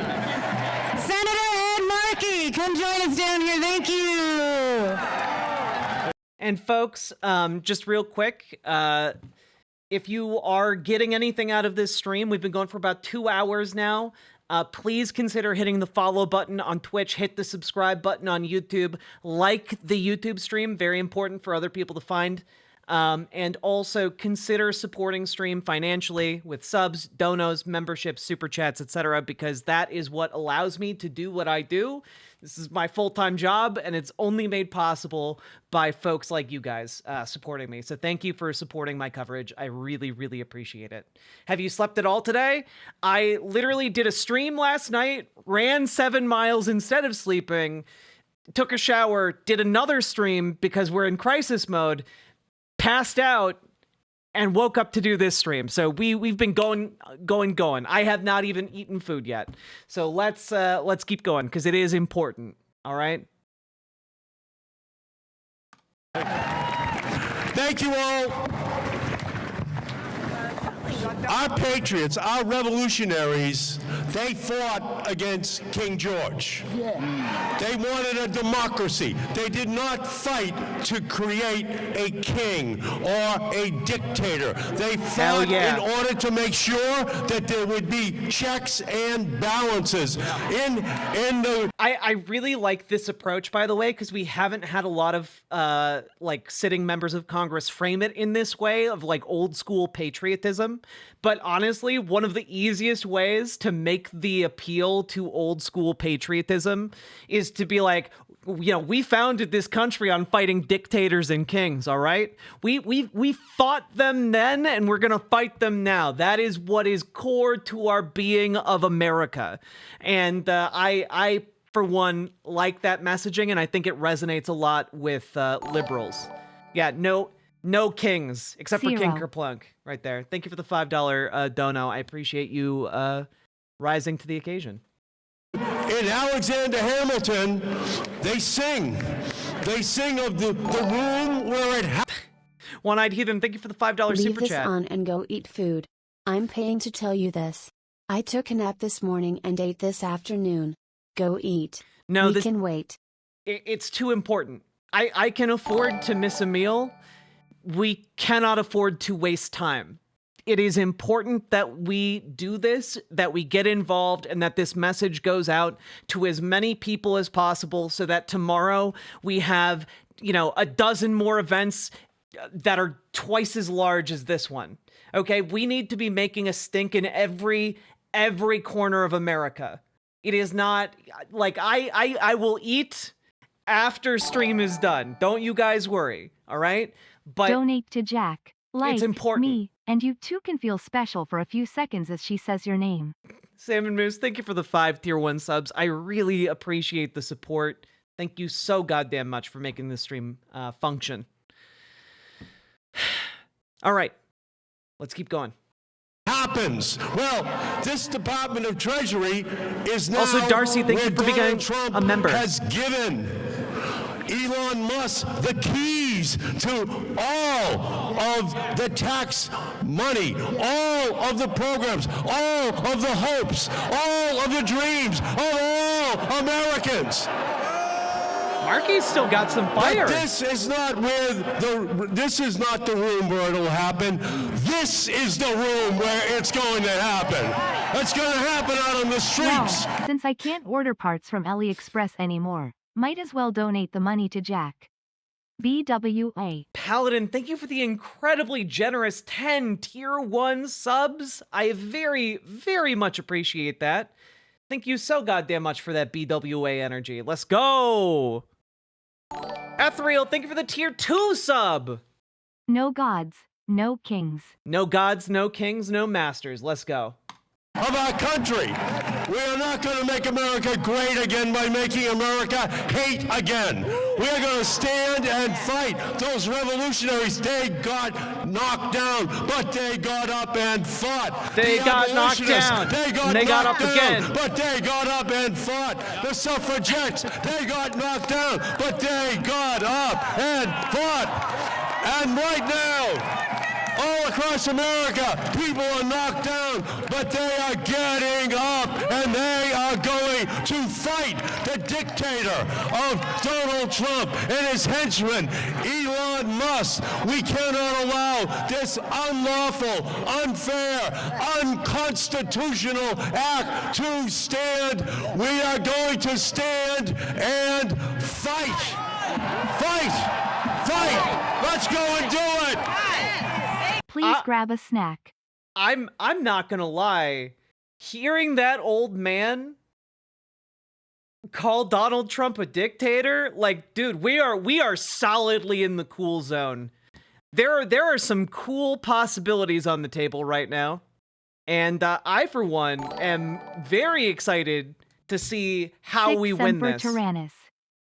6 Semper Tyrannis indeed. Nerodia, thank you for the 5 tier 2 subs. Making red names in chat. Let's go. My God, Blueberry Bumblebee, thank you for resubscribing. I appreciate it. Only streams. I did shovel popcorn into my mouth right before stream started, so I will be okay, guys. I'm not going to die. I promise. I'm all right. Sam Nimus, thank you for the 5 tier 1 subs. I appreciate it. No VODs, only streams. Thank you. I'm not gonna lie, seeing an old white man in Congress call Donald Trump a dictator accurately and then call upon the American people to fight, like, I needed to see that, you know? And it's important that you all see it too, guys. All right, let's give it up for Representative Ayanna Pressley. All right.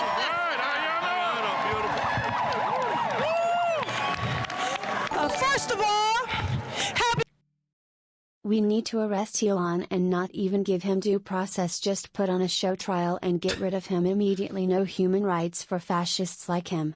I mean, I do think we need to, like, summarily arrest him in a way that does not allow him to merely just rotate through. Honestly, I talked about this a bit yesterday, but there is a distinct possibility that, like, if Elon Musk got arrested, Donald Trump would simply issue a pardon. But you all know that the first thing Elon Musk would do after being pardoned is go back and do the same crime again. And effectively, we could just keep arresting him. Honestly, I would be fine if we just get him stuck in a loop where he gets arrested, pardoned, arrested, pardoned, arrested, pardoned. And it also makes Donald Trump look bad. So I think it's a win-win if we just keep him going through that revolving door. All right? Happy Black History Month. Come on, man. Which is American history. That's right. There's a sign back there that says Doge actually means dangerous oligarchs grab everything. Well, ain't that the truth? Yeah, come on. I am so tired of these billionaire boys and their grubby little hands grabbing at everything. Hands off our bodies, hands off our data, hands off our tax refunds, hands off our social security checks, hands off our constitution, hands off our democracy, hands off. Let's go! As a proud member of the Committee on Oversight, I'm here for some real-time congressional oversight. Ayanna Pressley. And you are a beautiful sight to see, and you prove that the power of the people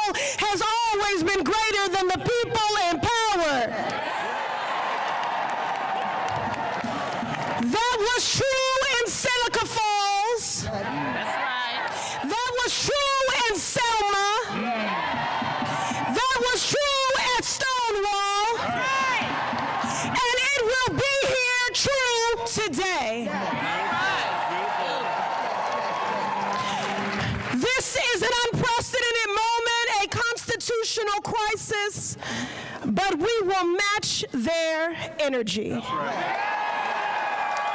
Let's fucking With go. unprecedented organizing, mobilizing, agitating. We will see you in the courts, in Congress, in the streets. I will give you credit for Elon Musk feeling is good, a darling. Nazi RBJ. nepo baby.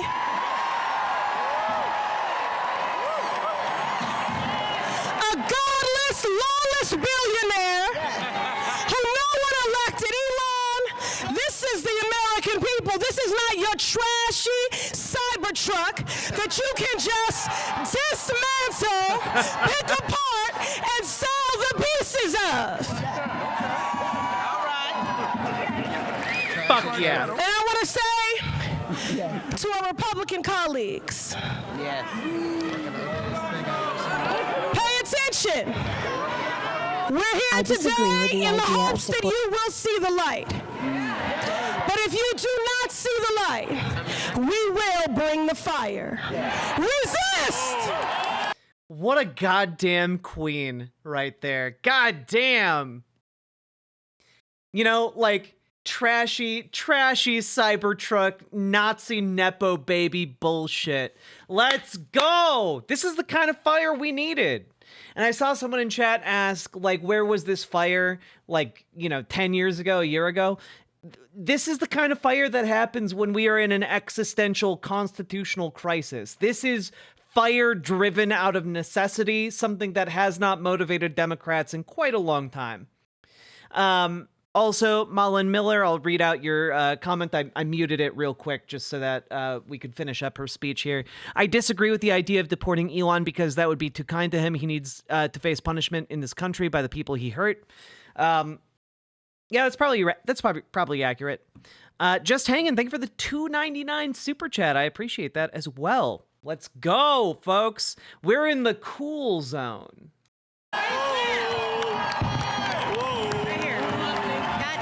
Yes, thank you. Representative Supermanium, where are you at? Right there. Right there. Oh. Also, keep in mind, guys, this protest got thrown together in about 2 days. Congressional Democrats are moving about as fast as they can here. This is an unprecedented level of mobilization in such a short amount of time. Necessity is driving all of this. They would not be doing it if they did not have to. Oh, there we go. Thank you so much for being here today. Are we ready to fight? Yeah. Well, we're gonna need. Yeah, the indivisible call to action was 2 or 3 days ago, guys. Because what's going on inside that building is unprecedented in history. Never before have people who have nothing to do with our government come over here and try to... It's time to make Trump and all his sycophants fear we the people. Indeed. Typically in the past, the reason wealthy people got into philanthropy was because they knew if they didn't, working people would embrace the politics of the rock. The politics that happen when, Grug doesn't like Ugg and just uses the big rock. So typically business people would get into philanthropy because that helped kind of smooth over some of the edges. We are long past that. Philanthropy has become a way for them to launder money for themselves. This is what we are we're dealing with. We're basically at the point where this is kind of the last courses of action we can take before it becomes the politics of the rock. So that's kind of where we're at. And yes, Stoudman, the Trump administration is being sued over banning transgender healthcare for minors. So now we have Donald Trump literally going to bat against 5 kids. You know, Donald Trump's lawyers are going to have to look a bunch of kids in the eye and say, you don't deserve medical care. And I think those kids are braver than the troops. Steal our data and try to steal our taxpayer money. They have access right now to the most private information of yours. Your kids, you, everyone you love, they have that information right now. Are we going to let them take it? They have. Yeah, honestly, if that excellent point, Stadman. If those children can fight against Donald Trump in court, each one of you has no excuse for giving up. Each one of you has no excuse for not taking action tomorrow or the day after that, all right? We need to act. Access to all our taxpayer money, and in a flip of a dime, they can take it away from agencies, from taxpayers, from everyone. Social Security, Medicare, Medicaid, they can take it away. Are we going to let them? This is the fight of our lifetime. In 20 years, our kids are going to look back and wonder what. Well, you know, if you have health problems, figure out how you are going to act, even if it is via online means. Figure out a way. Make it work. What did we do today? What did we do this year? What did we do these next 4 years? What are we going to say to them, right? Are we going to say that we fought? Because what happens when we fight? What happens when we fight? What happens when we fight? Thank you. Let's go. Thank you, Representative McIver. Who we got? There you go. Hit it. Look, I came here with one simple message, just like you all. We will not take this shit from Donald Trump and Elon Musk. We want you to know, as mentioned, we came here for an oversight visit in this building behind us, and they told us that we had to have an appointment for an oversight visit. So let's let them know loud and clear to let us in. Let us in! Let us in! Let us in! Let us in! Donald Trump thinks that he is a dictator.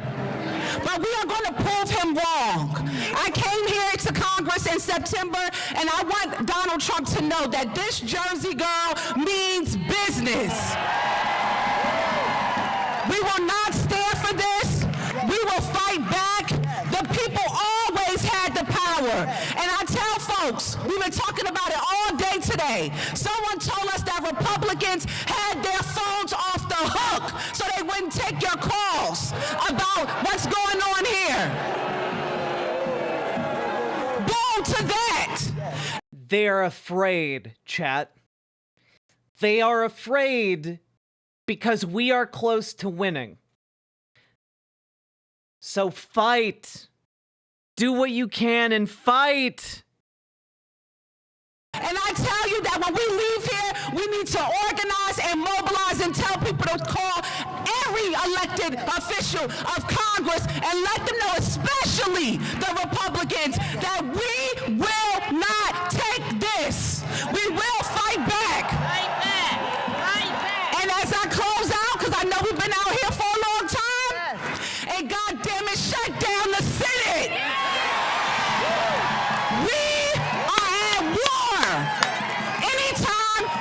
A person can pay $250 million into a campaign and they be given full access to the Department of Treasury of the United States of America. We are at war. Thank you. This is the kind of rhetoric we need. We are at war with Elon Musk and Donald Trump. We are at fucking war. Give it like 2 more days, they'll be busting down the doors to the Treasury, all right? Give it like 2 more days. Not a joke. Not a joke. Damn, that was rousing. It's nice to see Democrats actually give a shit. Thank you, thank you. Who wants to hear from Jamie Raskin?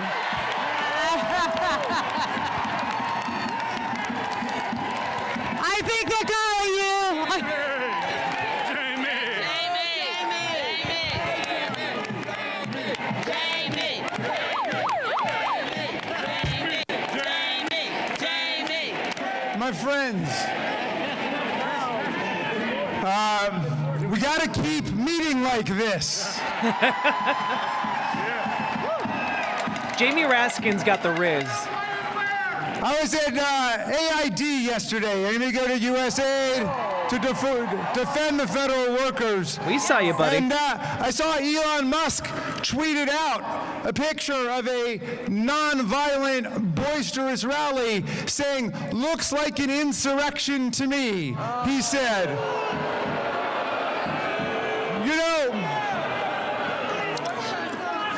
and in his native apartheid South Africa, that might have looked like an insurrection to him, because the authoritarians don't know the difference between an insurrection and a non-violent popular protest. Okay? So I want to give a little seminar on it. An insurrection is when the president, who's been defeated by more than 7 million votes in an election, tells people to go and fight like hell, or they're not going to have a country anymore, and they go and they beat up our police officers, wounding and injuring and hospitalizing more than 140 of them. And they chant, "Hang Mike Pence." That's what an insurrection looks like. That's what an insurrection looks like. This is not an insurrection. This is a resurrection today.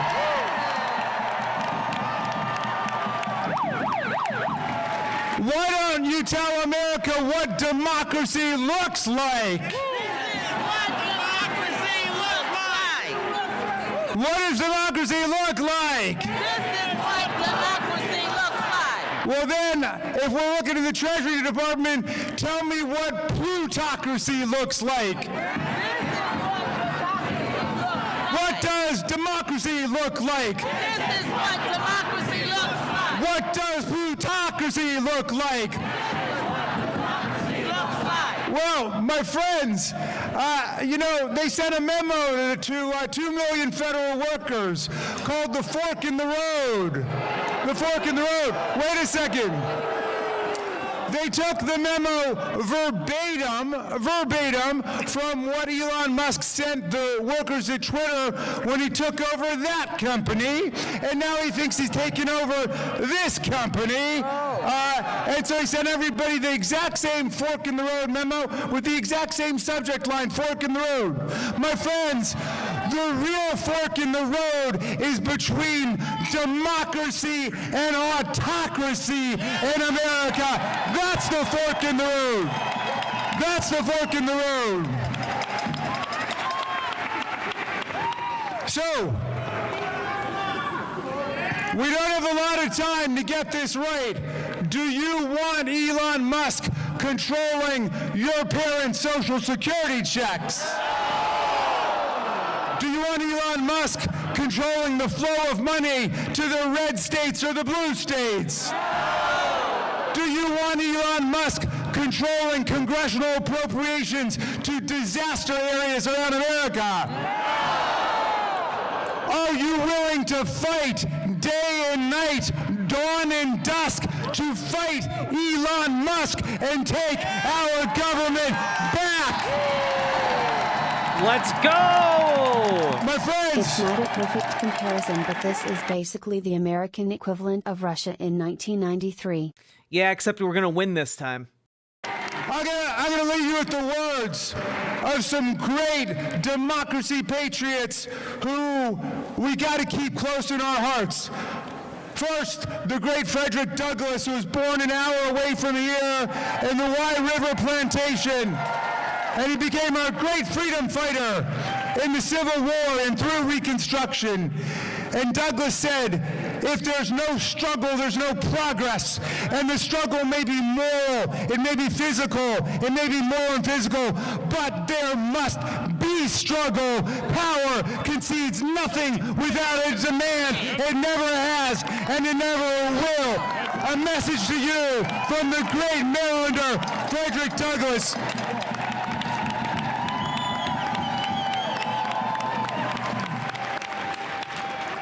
I want to leave you with the words of the great Tom Paine. You know, he came over to America in 1774. He fell in love with the promise of America. He said, if this land lives up to its values and ideals, it will become an asylum to humanity, he said. Not an insane asylum, mind you. A place of refuge for people seeking freedom, democracy, self-government.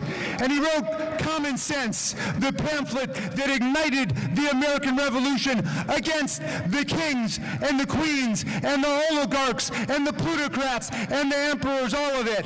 But 1776 was a tough year.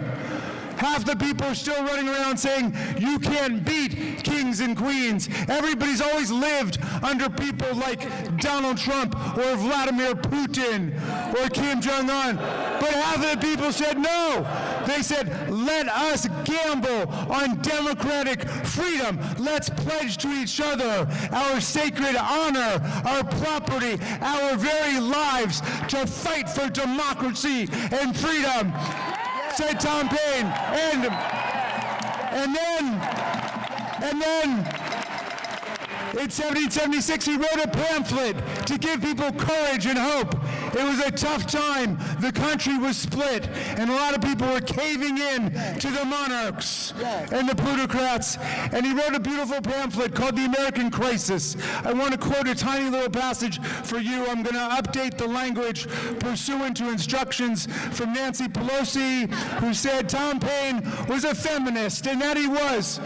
He was fighting for women's suffrage in the 18th century, just as he was fighting for abolitionism too. But he wrote this line, and he said, these are the times that try men and women's souls. The summer soldier and the sunshine patriot will shrink at this moment from the service of their cause and their country. But everyone that stands with us now will win the love and the favor and the affection of every man and every woman for all time. Tyranny, like hell, is not easily conquered, but with this saving consolation, the more difficult the struggle, the more glorious in the end will be our victory. Let's make that victory ours. I'm not gonna lie. That was fucking good. That was fucking good, you know? Still just as fiery. Exactly, Ashley. Like, I am not prone to feeling patriotic. I'm feeling a little patriotic after hearing that, not gonna lie. Yeah, it matters that they're coming out and giving these speeches and appropriately pointing out that this is tyranny, that the Trump administration is trying to take the tyrannical path. They are trying to destroy democracy so that they can loot the remains for the wealthiest people to ever exist. All right, that is what they are trying to do.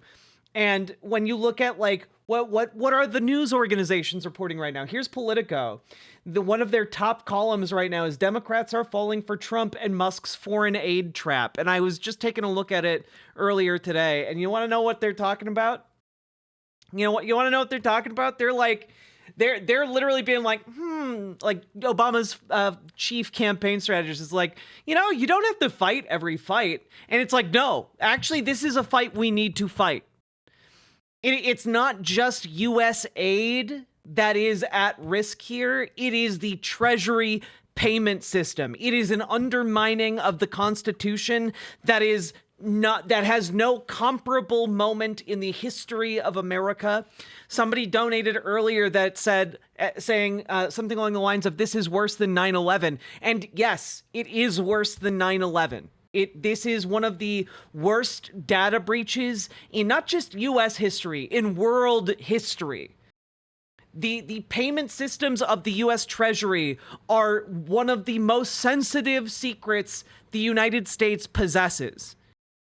Those secrets falling into the hands of Elon Musk's cronies is an existential threat to all of us. Not any one branch of government, not any one portion of the population to all of us. And not only that, if they screw that system up, it blows up the entire economic system of the world. The United States is the dollar is the basis for every single economy on the planet. And if our economy suddenly explodes because the federal government is no longer circulating money through the economy, the entire world's economy goes with it. Okay? So it is like we look at these headlines and it's just like what Elon Musk said is a bold-faced lie. And it's like we are so beyond just pointing at a guy and calling him a liar. You know? We are beyond that. And like other articles, they've really done their homework. The unexpected power of Musk's digital assault on Washington. He is undermining the Constitution every minute, every hour, every day that goes by. We are in existential danger. All right? God. Also, the new foreign policy news is horrific, okay? Amazing. Thank you. Thank you. Thank you, Representative Raskin.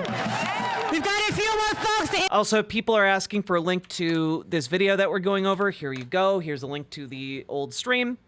And my coverage will be up shortly after we finish this stream. And we're also going to give you guys some homework, some stuff to do about this at the end. So we're going to hear from Representative... Homework? That's for you guys. Let's go. Teresa Fernandez. Yeah. Where are you at?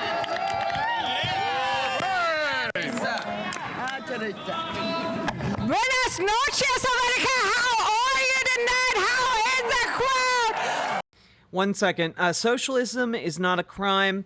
Do you think there's a high chance of an actual intervention given the extent of the overreach? Ultimately, I think the oath people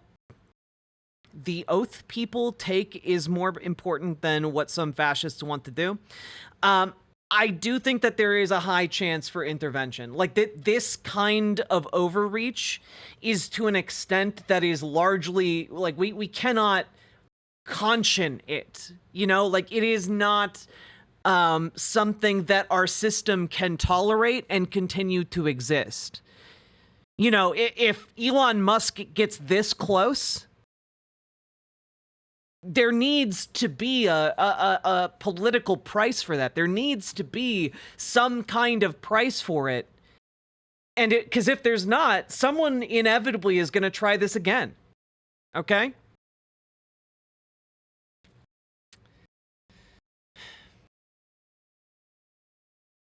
I am Teresa Fernandez, and I represented the beautifully diverse district in Nuevo Mexico, but I am also the chair of the Democratic Women's Caucus, and women are going to war! Women are going to war, let me tell you. I am here on behalf of the women, the mothers, the veterans, all those women who are afraid with what they're doing. Yes. Because we know that they don't want us to know what they are doing, do they? But we do know that they have been attacking women since day one. They have been attacking women since day one. They have told us that we cannot control our own body. And what do we say to that? We demand equality. We demand equality. We demand equality. Some people are asking what foreign outlets are saying. Al Jazeera is quite literally calling it a coup. Like, is accurately reporting that some people are calling it a coup at the very least. They have been taking food from the mouths of babes. They have been telling military women, you cannot get. Yes, Donald Trump did just say that the United States is effectively going to annex Gaza or portions of Gaza. So, yeah. Anyone who said that Joe Biden and Trump would be the same on Gaza, we'll move past that.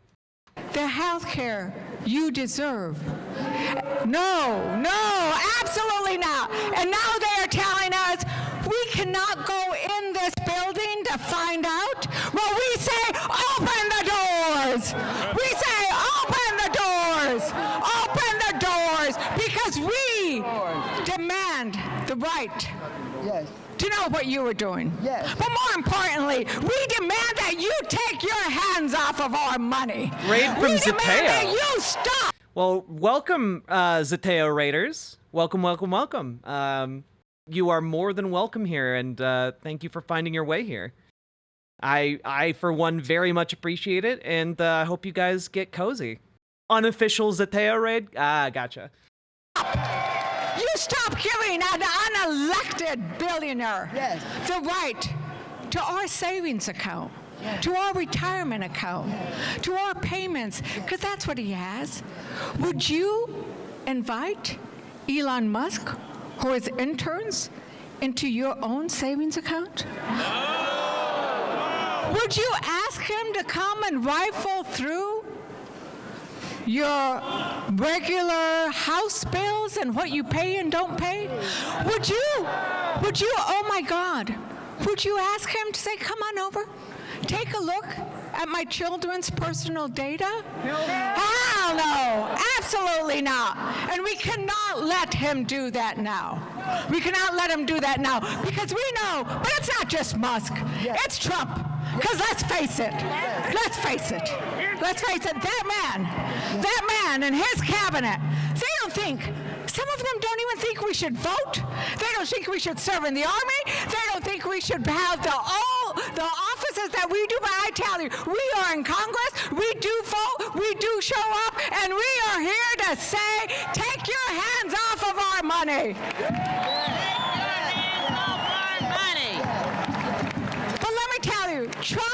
Trump is betraying the American voters when he gives this power to Musk. But I am going to be asking my Republican colleagues, are you betraying your voters when you don't stand up and speak out? Are you betraying your voters when you don't say no to what Trump is doing? So let me tell you, they might flood the zone, but we are going to flood the phones. We are going to flood the phones with phone calls, and we are going to I am calling on all women across America, call your representatives, flood those phones.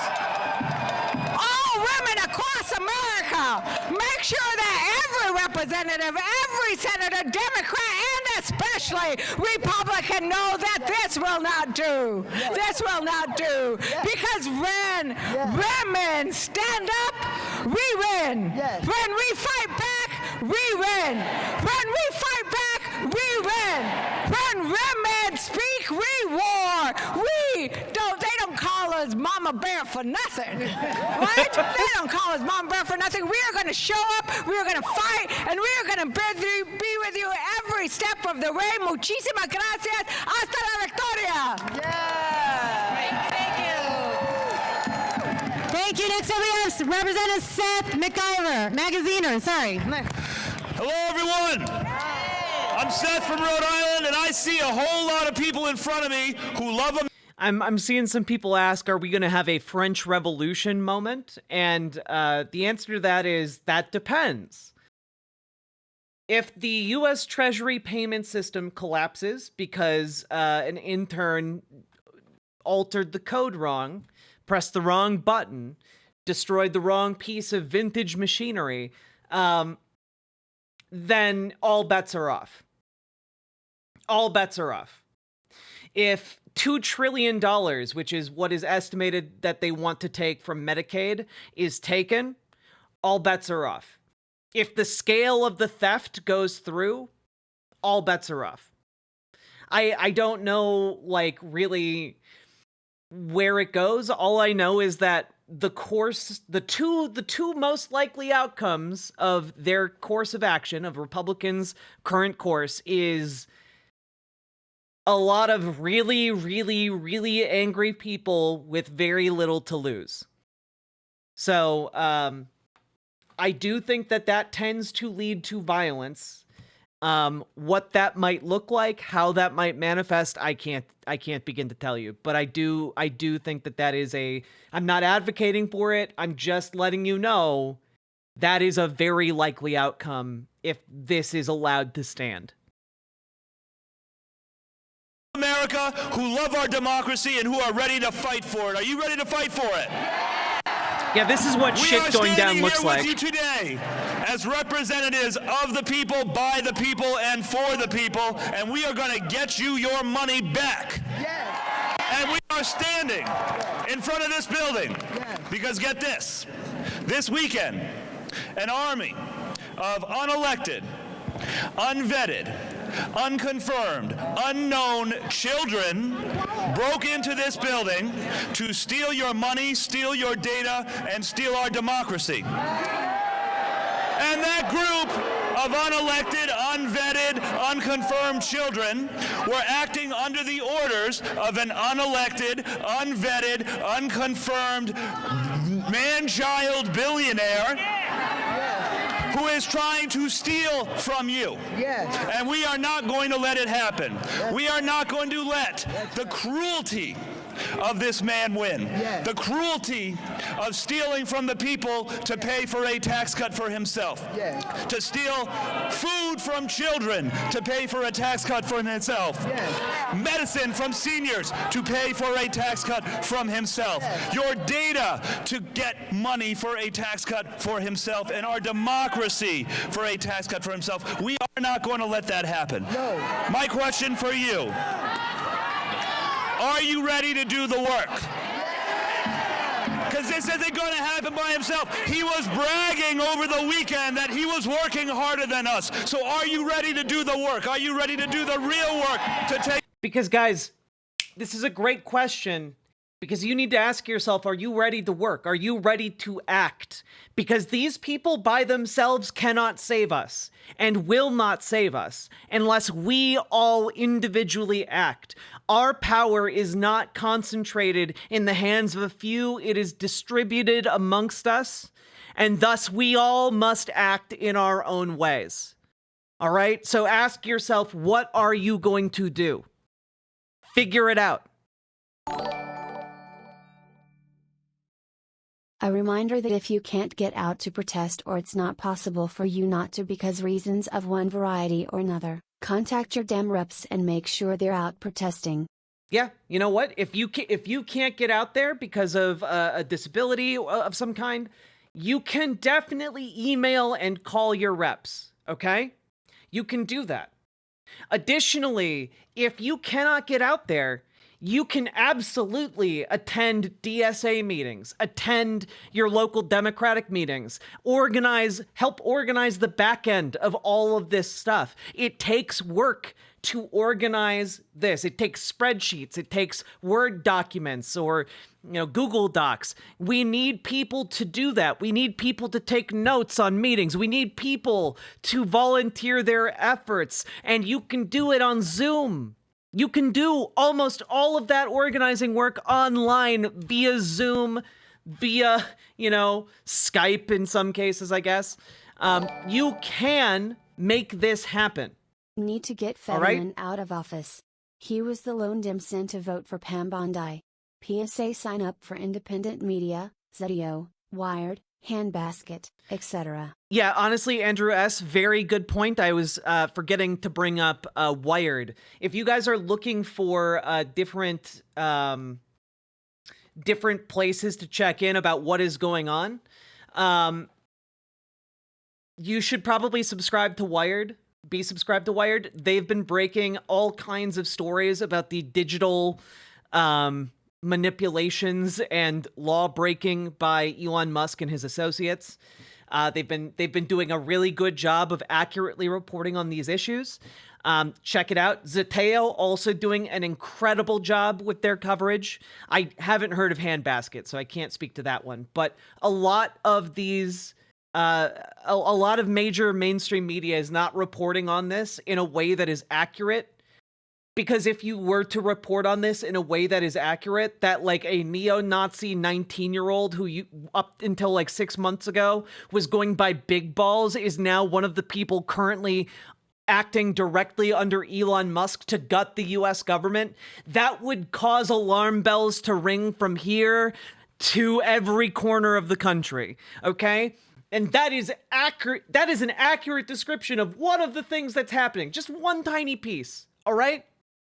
Yeah, also follow Ken Klippenstein. Everyone's leaking to Ken Klippenstein, okay? If you work in the federal government, leak to Ken Klippenstein, all right? He's doing the Lord's work, all right? Take our country back. We are ready to work with you, and we are going to win. Thank you very much. Thank you. Thank you, thank you, thank you. Representative Bynum up here. All yours. All right, greetings from Portland, Oregon. Now, I just started this job. First week. And they already got me out here in the cold. We fly 3,000 miles twice a week to put up with this foolishness. I'm not happy. My baby said, Mama, you leaving again? I said, yeah, baby. I'm a patriot.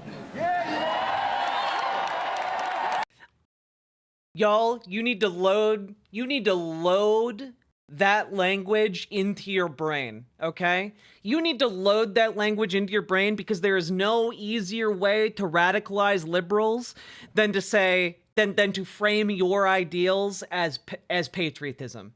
It is patriotic to fight fascists. It is patriotic to fight the billionaire class. It is patriotic to fight the capitalists who are coming for your rights. It is patriotic to radicalize liberals to a better ideology.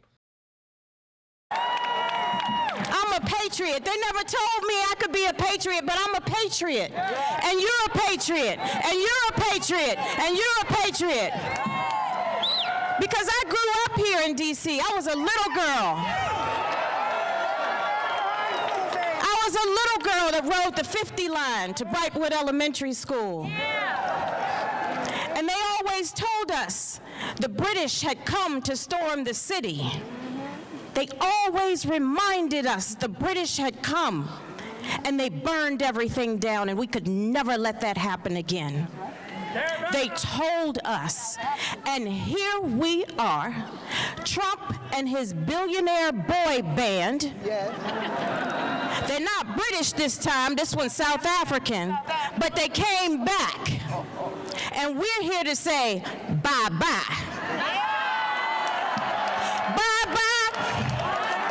Bye-bye. Bye-bye. Now, Trump, I done already sued you one time when y'all came to Portland and y'all were body snatching, and that had to stop. But I'm here today to tell you we're showing up. We are all patriots. Yes. They're going to take their hands out of our piggy banks. Yes. We're going to shut it down. Yes.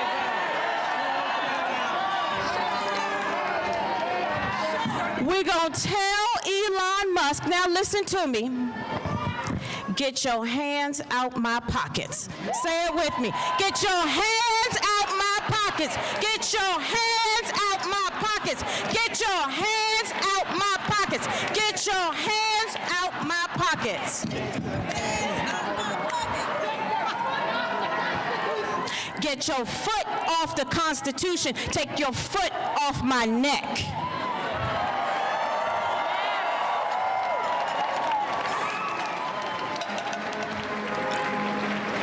Now, it's important that you all know that some of us up here are parents. And the reason we serve in Congress is to secure the blessings of liberty for ourselves and our posterity.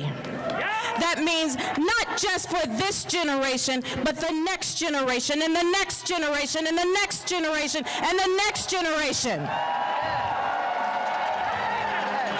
I'm not flying 3,000 miles away every week, twice a week for you to take my money. Hell yeah. I'm not giving an inch. And Hey, you're Letterhack. not giving an inch. And you're not giving an inch. This is our country. Yes. Like I said, Trump, I done already sued you once. I'm ready to do it again. Let's go. I'm sorry. Yeah, Tay Lawson, I know that I've been in a bit of a funk, a bit of a despair, a bit of like inconsolable rage lately, and honestly, that's why I felt it was so important to amplify this to as many people as possible, because we have agency together. We are not alone. You may feel isolated. You may feel like they have all the cards. They do not. They do not. So we need to get out there and fight, because when we fight together, we win. Representative Ansari. There you go. You got it. Good evening. Has it been a long year or what? Damn. I represent Phoenix, Arizona, Arizona's 3rd Congressional District, a community of immigrants, a community of veterans, a community of LGBTQ plus individuals, a community of hard-working American people who did not sign up for Elon Musk's hostile takeover of the United States government. We did not sign up for this hostile takeover of the government. Last I checked, unlike Elon Musk, we are not giving 1 inch to anybody. BWA. BWA indeed, very knifey duck. Trump was elected as president, but illegal action after illegal action and allowing an unelected billionaire, Elon Musk, to do whatever it is that he pleases, he literally thinks he's a king. And King Trump and Elon Musk are going after all of your freedoms, all of your rights, your money, your health insurance, your privacy, your data, and we cannot stand for it. Yeah, none of this is tenable. Like, you may think like, oh, well, you know, maybe it's not that bad. It is that bad. We are in a crisis, and it is important in a crisis for all of us to stand together, because if we do not, those are all the things that we stand to lose. And it's an awful lot of things that every single one of us depend on every single day, whether we know it or not, for the society we live in to function and for people to get the life-saving care that they need. Okay?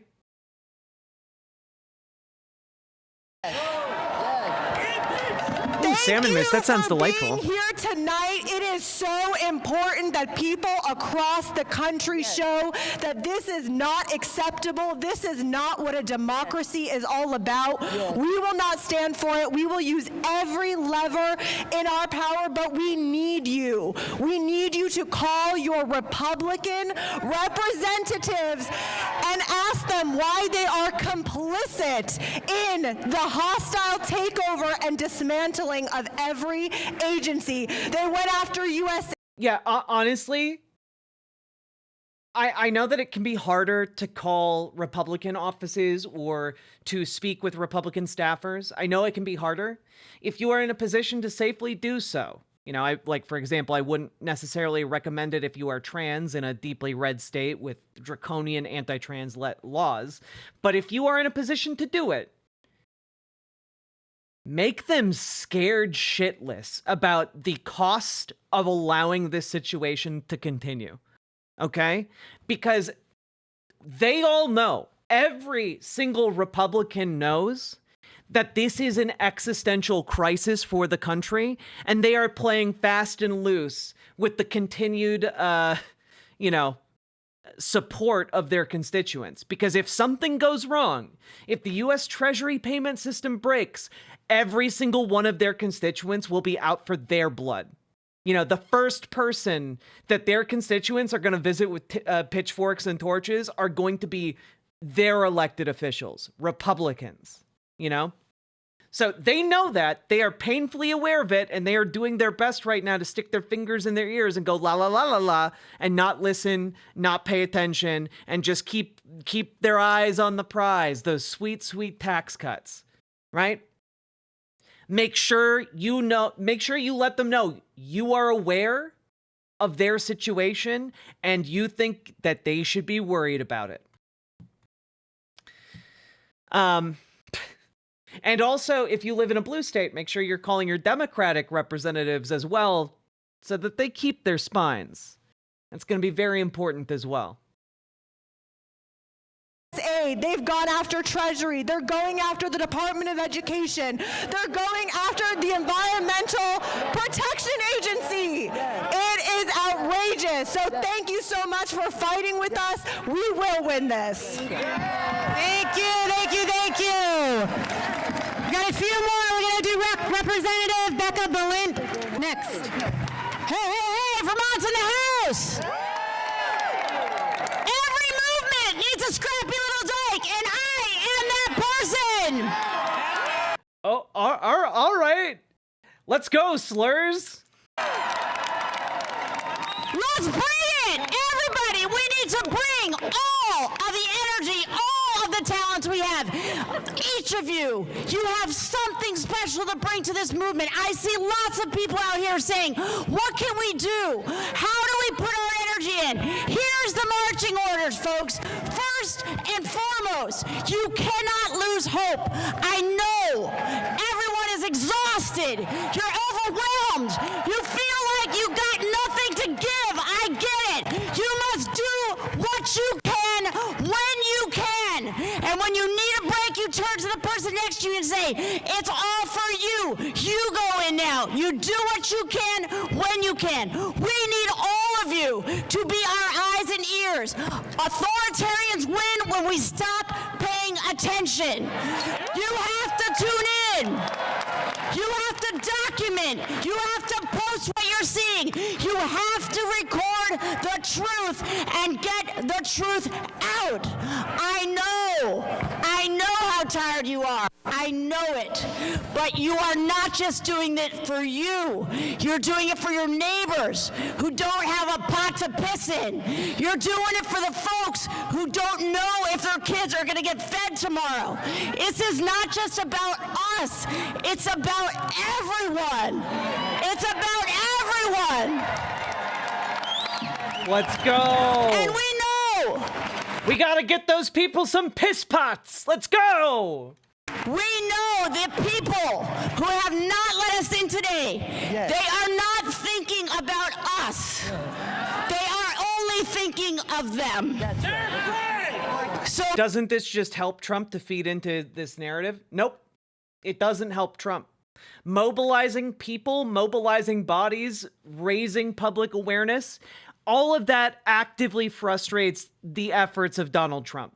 The entire project, the entire scheme that is currently being overseen here relies on the complicity of Americans. It relies on us being lulled into sleep. And it cannot succeed when we are awake and when we come to fight. They cannot actually win.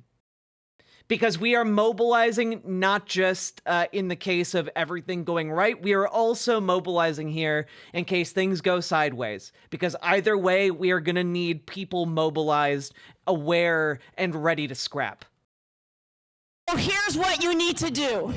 I need each and every one of you to get in touch with your inner scrappy little dyke. I need you to be fierce. Oh, the Geckomancer, they are also taking legal action against him. That is in place. But we need more than legal action because they do not care about the legality of things. If they did, they would not be doing what they're doing right now. I need you to be focused. I need you to wake up every day and say, I am in the fight. Are you with me? Yes! Let's go! Yes! Awesome! How about that? Yes! Representative Gomez, you're up. When we fight,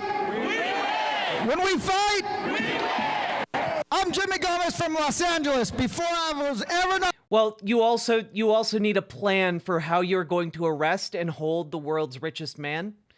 And you also need like a coherent plan as a political party for how to deal with that. Because if you are not all on the board and making sure the police are on board with like arresting a guy repeatedly who's going to get pardoned by the president, it needs, like, we're in a constitutional crisis because the cops coming in and arresting Elon is not actually like super feasible unless we have organized to the point where we can make those demands of the cops.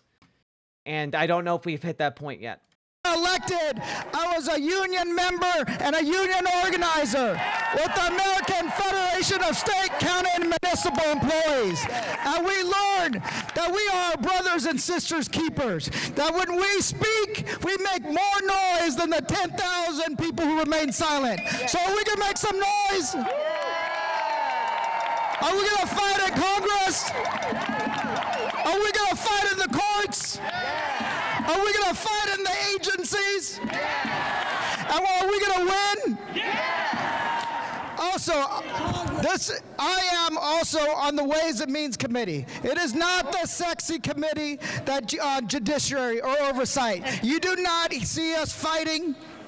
But we do fight because this committee is the most powerful committee in the House of Representatives. It has direct oversight of... Well, so part of the issue is like, it's only trespassing if the government employee in charge of any given building declares it to be trespassing. In this case, those government employees are beholden to Donald Trump and Elon Musk. So, yeah. It's frustrating as shit.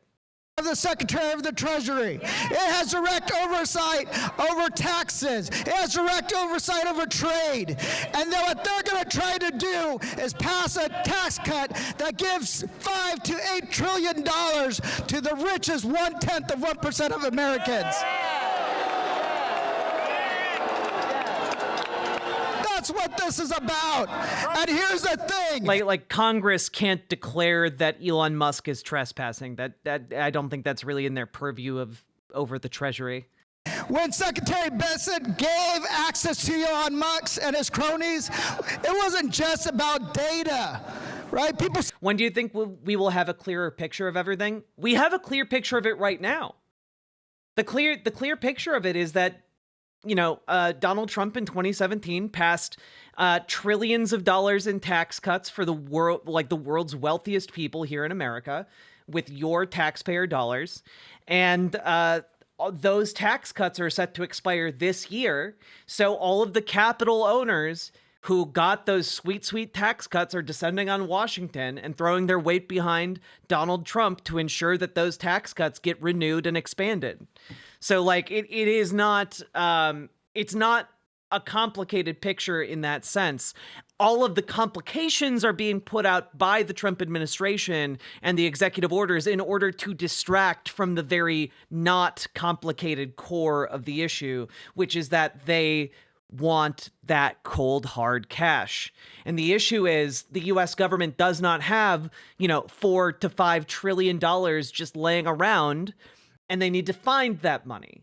And the method that they were going to use to find that money was impoundment through the OMB, the Office of Management and Budget. But that got stymied in the courts. And so they are now taking over the Treasury to try and do it in a different way. For the record, that method has already been deemed by the courts as illegal. Though I imagine there are probably ongoing right now cases where they're trying to point that out to a judge. So, yes, we're in the cool zone, as it were.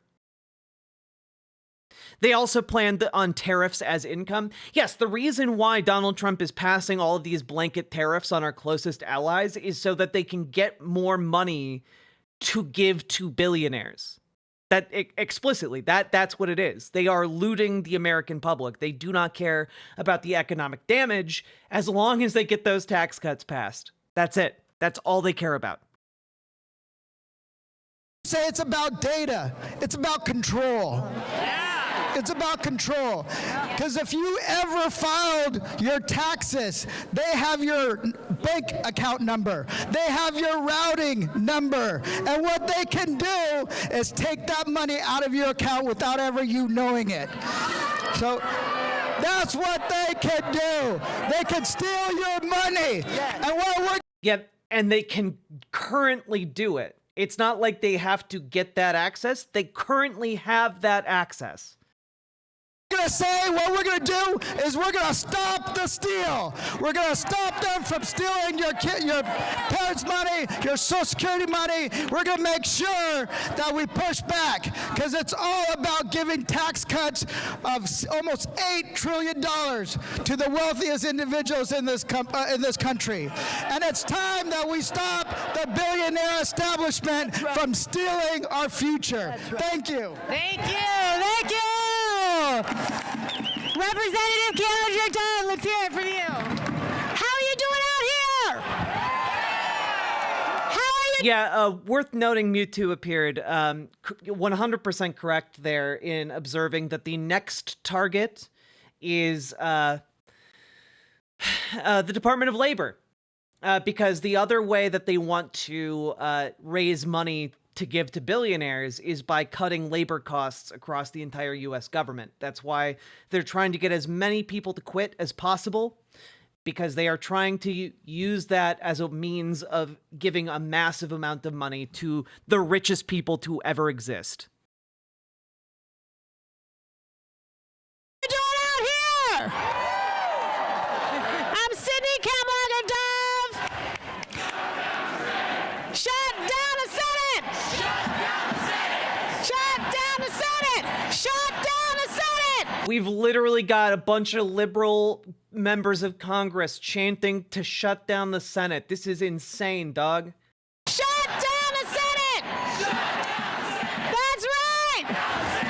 My name is Sydney Kamlaga-Dove, and I am from Los Angeles. And we are still trying to recover from the devastation of the fires across LA County. And I can tell you something for sure. No one elected Elon Musk to make any decisions about getting my county, my city, my state aid to help us rebuild. There is an economic coup happening right here in the Treasury. And Wait. CN Star Bunnies, to clarify what AOC was explaining, is that Donald Trump and Elon Musk selected the time after which Congress is dismissed. Their job is not to go on vacation. Their job is to go back to their home districts so that they talk with their constituents. They aren't taking a vacation. They're talking to the people that they are supposed to represent. It's part of their job. It's part of the cycle of Congress. So they were sent back to their districts to do work. And this was carefully timed so that there was no one in Washington, Republican or Democrat, really capable of doing this stuff. All right? It's not AOC being like, oh, we were on vacation. No, like, they were doing their jobs. They were doing their jobs. They, like, to put it in perspective here, like, this is not at all, like, this is an action so psychotic, so beyond the pale, that literally no one expected it. You have lifelong people who have worked at the Treasury who are, like, going on record anonymously saying, like, never in a million years, in any kind of hypothetical, would I ever have thought that someone would do this. Because it is essentially a mutually assured destruction if that system goes down. That's why no one in American history has fucked with that Treasury system. No one. Okay? They're not on fucking vacation, dicking around, not doing anything about this. They're just not in Congress, where all the cameras are, where all the attention is. because they were doing their jobs. And that is not on Congress. That is on the president and his cronies deliberately planning and executing this coup.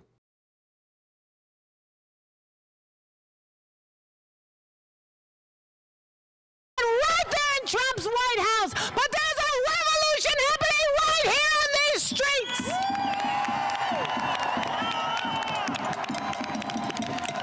It is total corruption for an unhinged, unqualified. They also need to get together a bunch of liberals and progressives and get them to agree on anything, which, as all of us know from just being in stream chat sometimes, is really fucking hard to do. And, yeah, that takes like a day or two of planning, guys. They put this rally together in the span of like 2 days. They're operating about as fast as congressional Democrats can, you know? Unvetted billionaire like Elon Musk and his sycophants to come into our Treasury to try to take control of our government, to have access to our Social Security numbers, our Social Security payments, our medical benefits, all of the information that we use when we are trying to get a motherfucking tax return. Let's go! And you're gonna This lady looked like she's about to throw hands, too. I love that energy. We need it. take our money? Homie, don't play that. We are here because it is time to take the gloves off. We are here because we are not going to take this lying down. We are here because we care enough about our country and our democracy and our privacy and our information that we are going to fight, fight, fight until we win.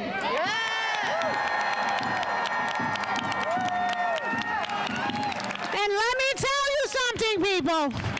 You gotta eat your Wheaties. Because this is going to be protracted. This revolution will be televised, but not on X. And we are going to get up every single day and show and share and document the steal.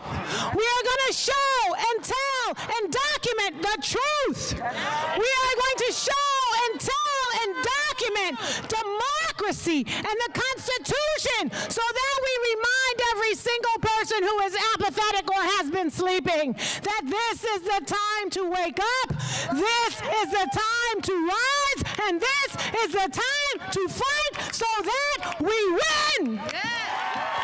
You know, it's really refreshing to see congressional members dropping some spicy language like tyranny, dictator, revolution. You know, my ears prick up at that. It's really great.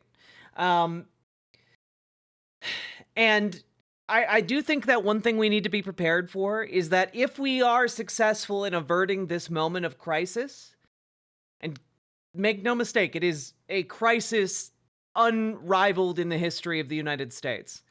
If we do manage to make it through this, we are going to have to continue to hold the line and fight for the next year-ish and some change, maybe like year and 3/4.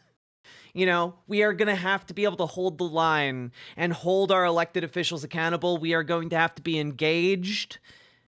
We cannot go back to sleep after this because sleep is a luxury that we no longer have. And on top of that, we need to make sure the line is held for the next 2 years, and at the very least until the midterms, so that we can get one of the chambers of Congress, if not both. So there we go. Why does this site have so much right-wing content? There's so much crap in my feed I do not want. Frankly, because there's more money going into right-wing content. And folks, on that note, we have been going for over 3.5 hours. If you've been enjoying the stream, hit the follow button, hit the subscribe button, hit the like button, and consider dropping subs, donos, memberships, etc., because you guys make this show possible, not billionaires in Washington, unaccountable to anyone. So please consider supporting the show. With that, let's, I think it's actually about done. Let's make sure. Thank you. Bring us home. Thank you.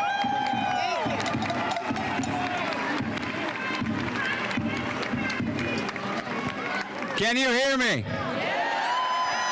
I'm Ezra. Oh no. Okay, that is where it cut off. Maybe they have a new one? Let's see.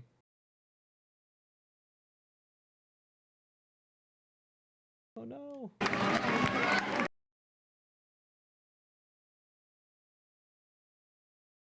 Maybe the senator feeds are still going?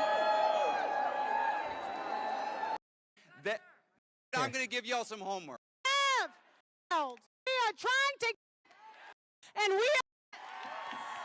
Here we go. We'll get this last speech.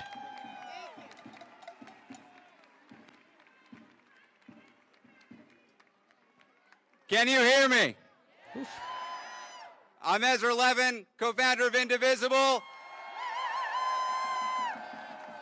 It's not your money, Musk.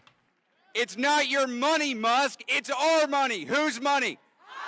Whose money? Whose money? Our money. It's our money. Now, I love a good chant, y'all. I love a good chant. Feels good to chant. It's not enough. It's not enough to chant right now.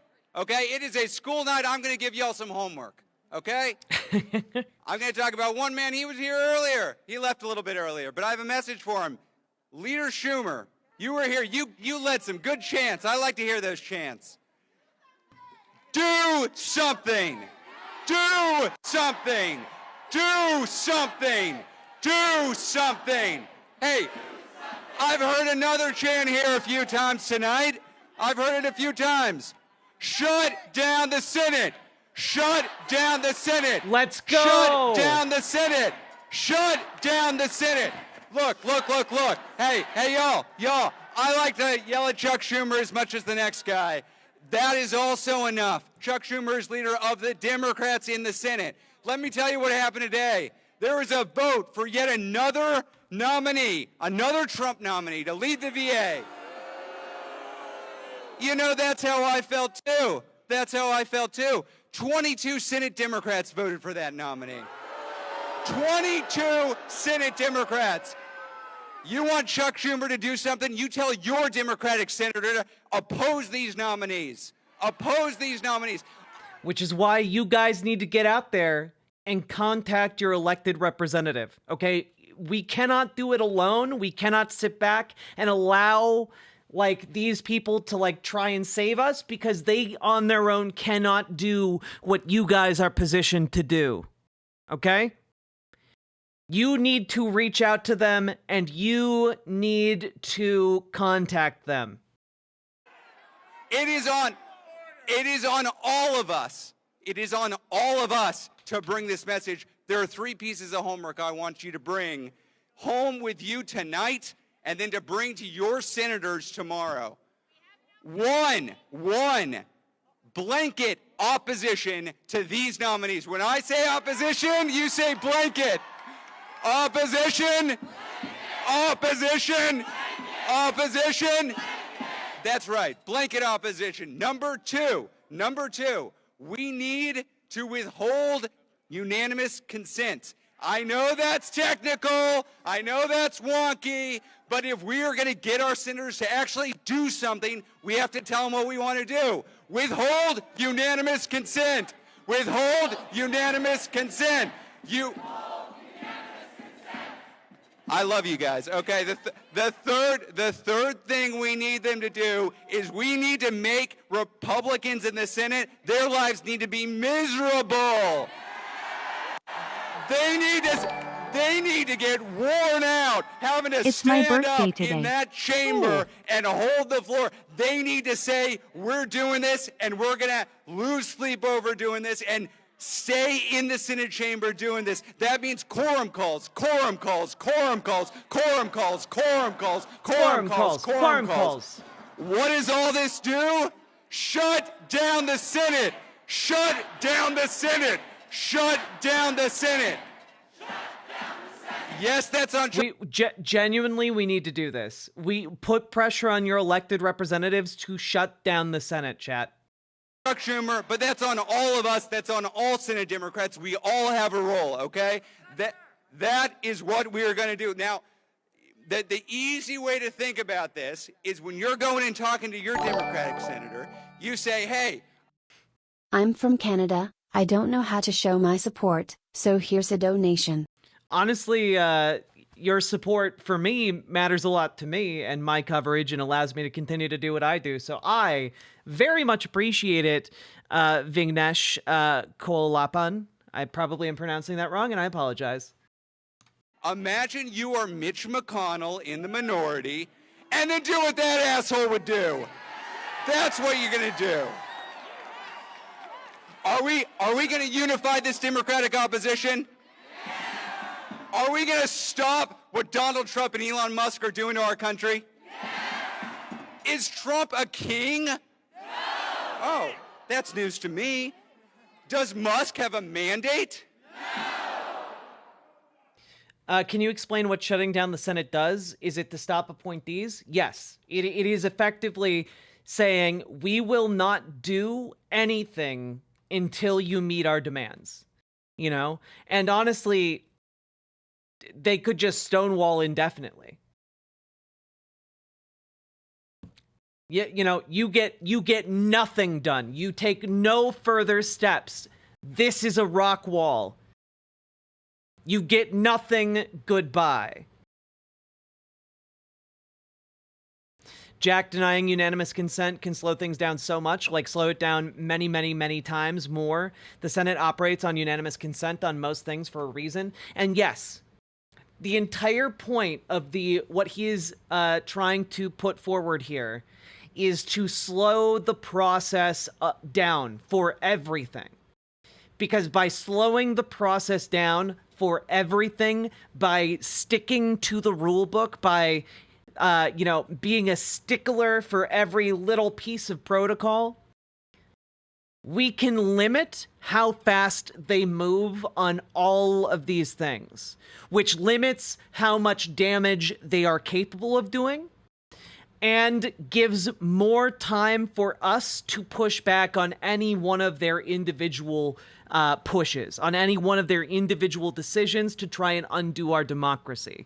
So slowing things down gives us more room to maneuver and stop what they are doing. The Republican coup attempt and its success relies upon moving swiftly. So slow it down, and we have a much better chance of stopping it from happening. Are we going to use the tools available to us to fight for this democratic republic? Are we going to win? Are we going to win? Shut down the damn Senate. Thanks, folks. Go home and call your senators. Go to meet with their offices. Have a good night. Excellent. So, folks, what are y'all gonna do? You're gonna do something, right? Here is a link to the document for reaching out and talking to your conservative or your liberal elected officials in Congress. Please make use of it. Okay? It is a comprehensive overview. If you know nothing about trying to do that, this will walk you through from beginning to end. Make sure you talk to your senators. Make sure you talk with your, House representatives. Make sure you put pressure on them. All right? If you already called your congressman, call him again. We are in unprecedented times. If you need to double tap and call twice, do it. If you need to double tap and visit twice, do it. If you need to get in there and make sure that your voice is heard, double up. All right?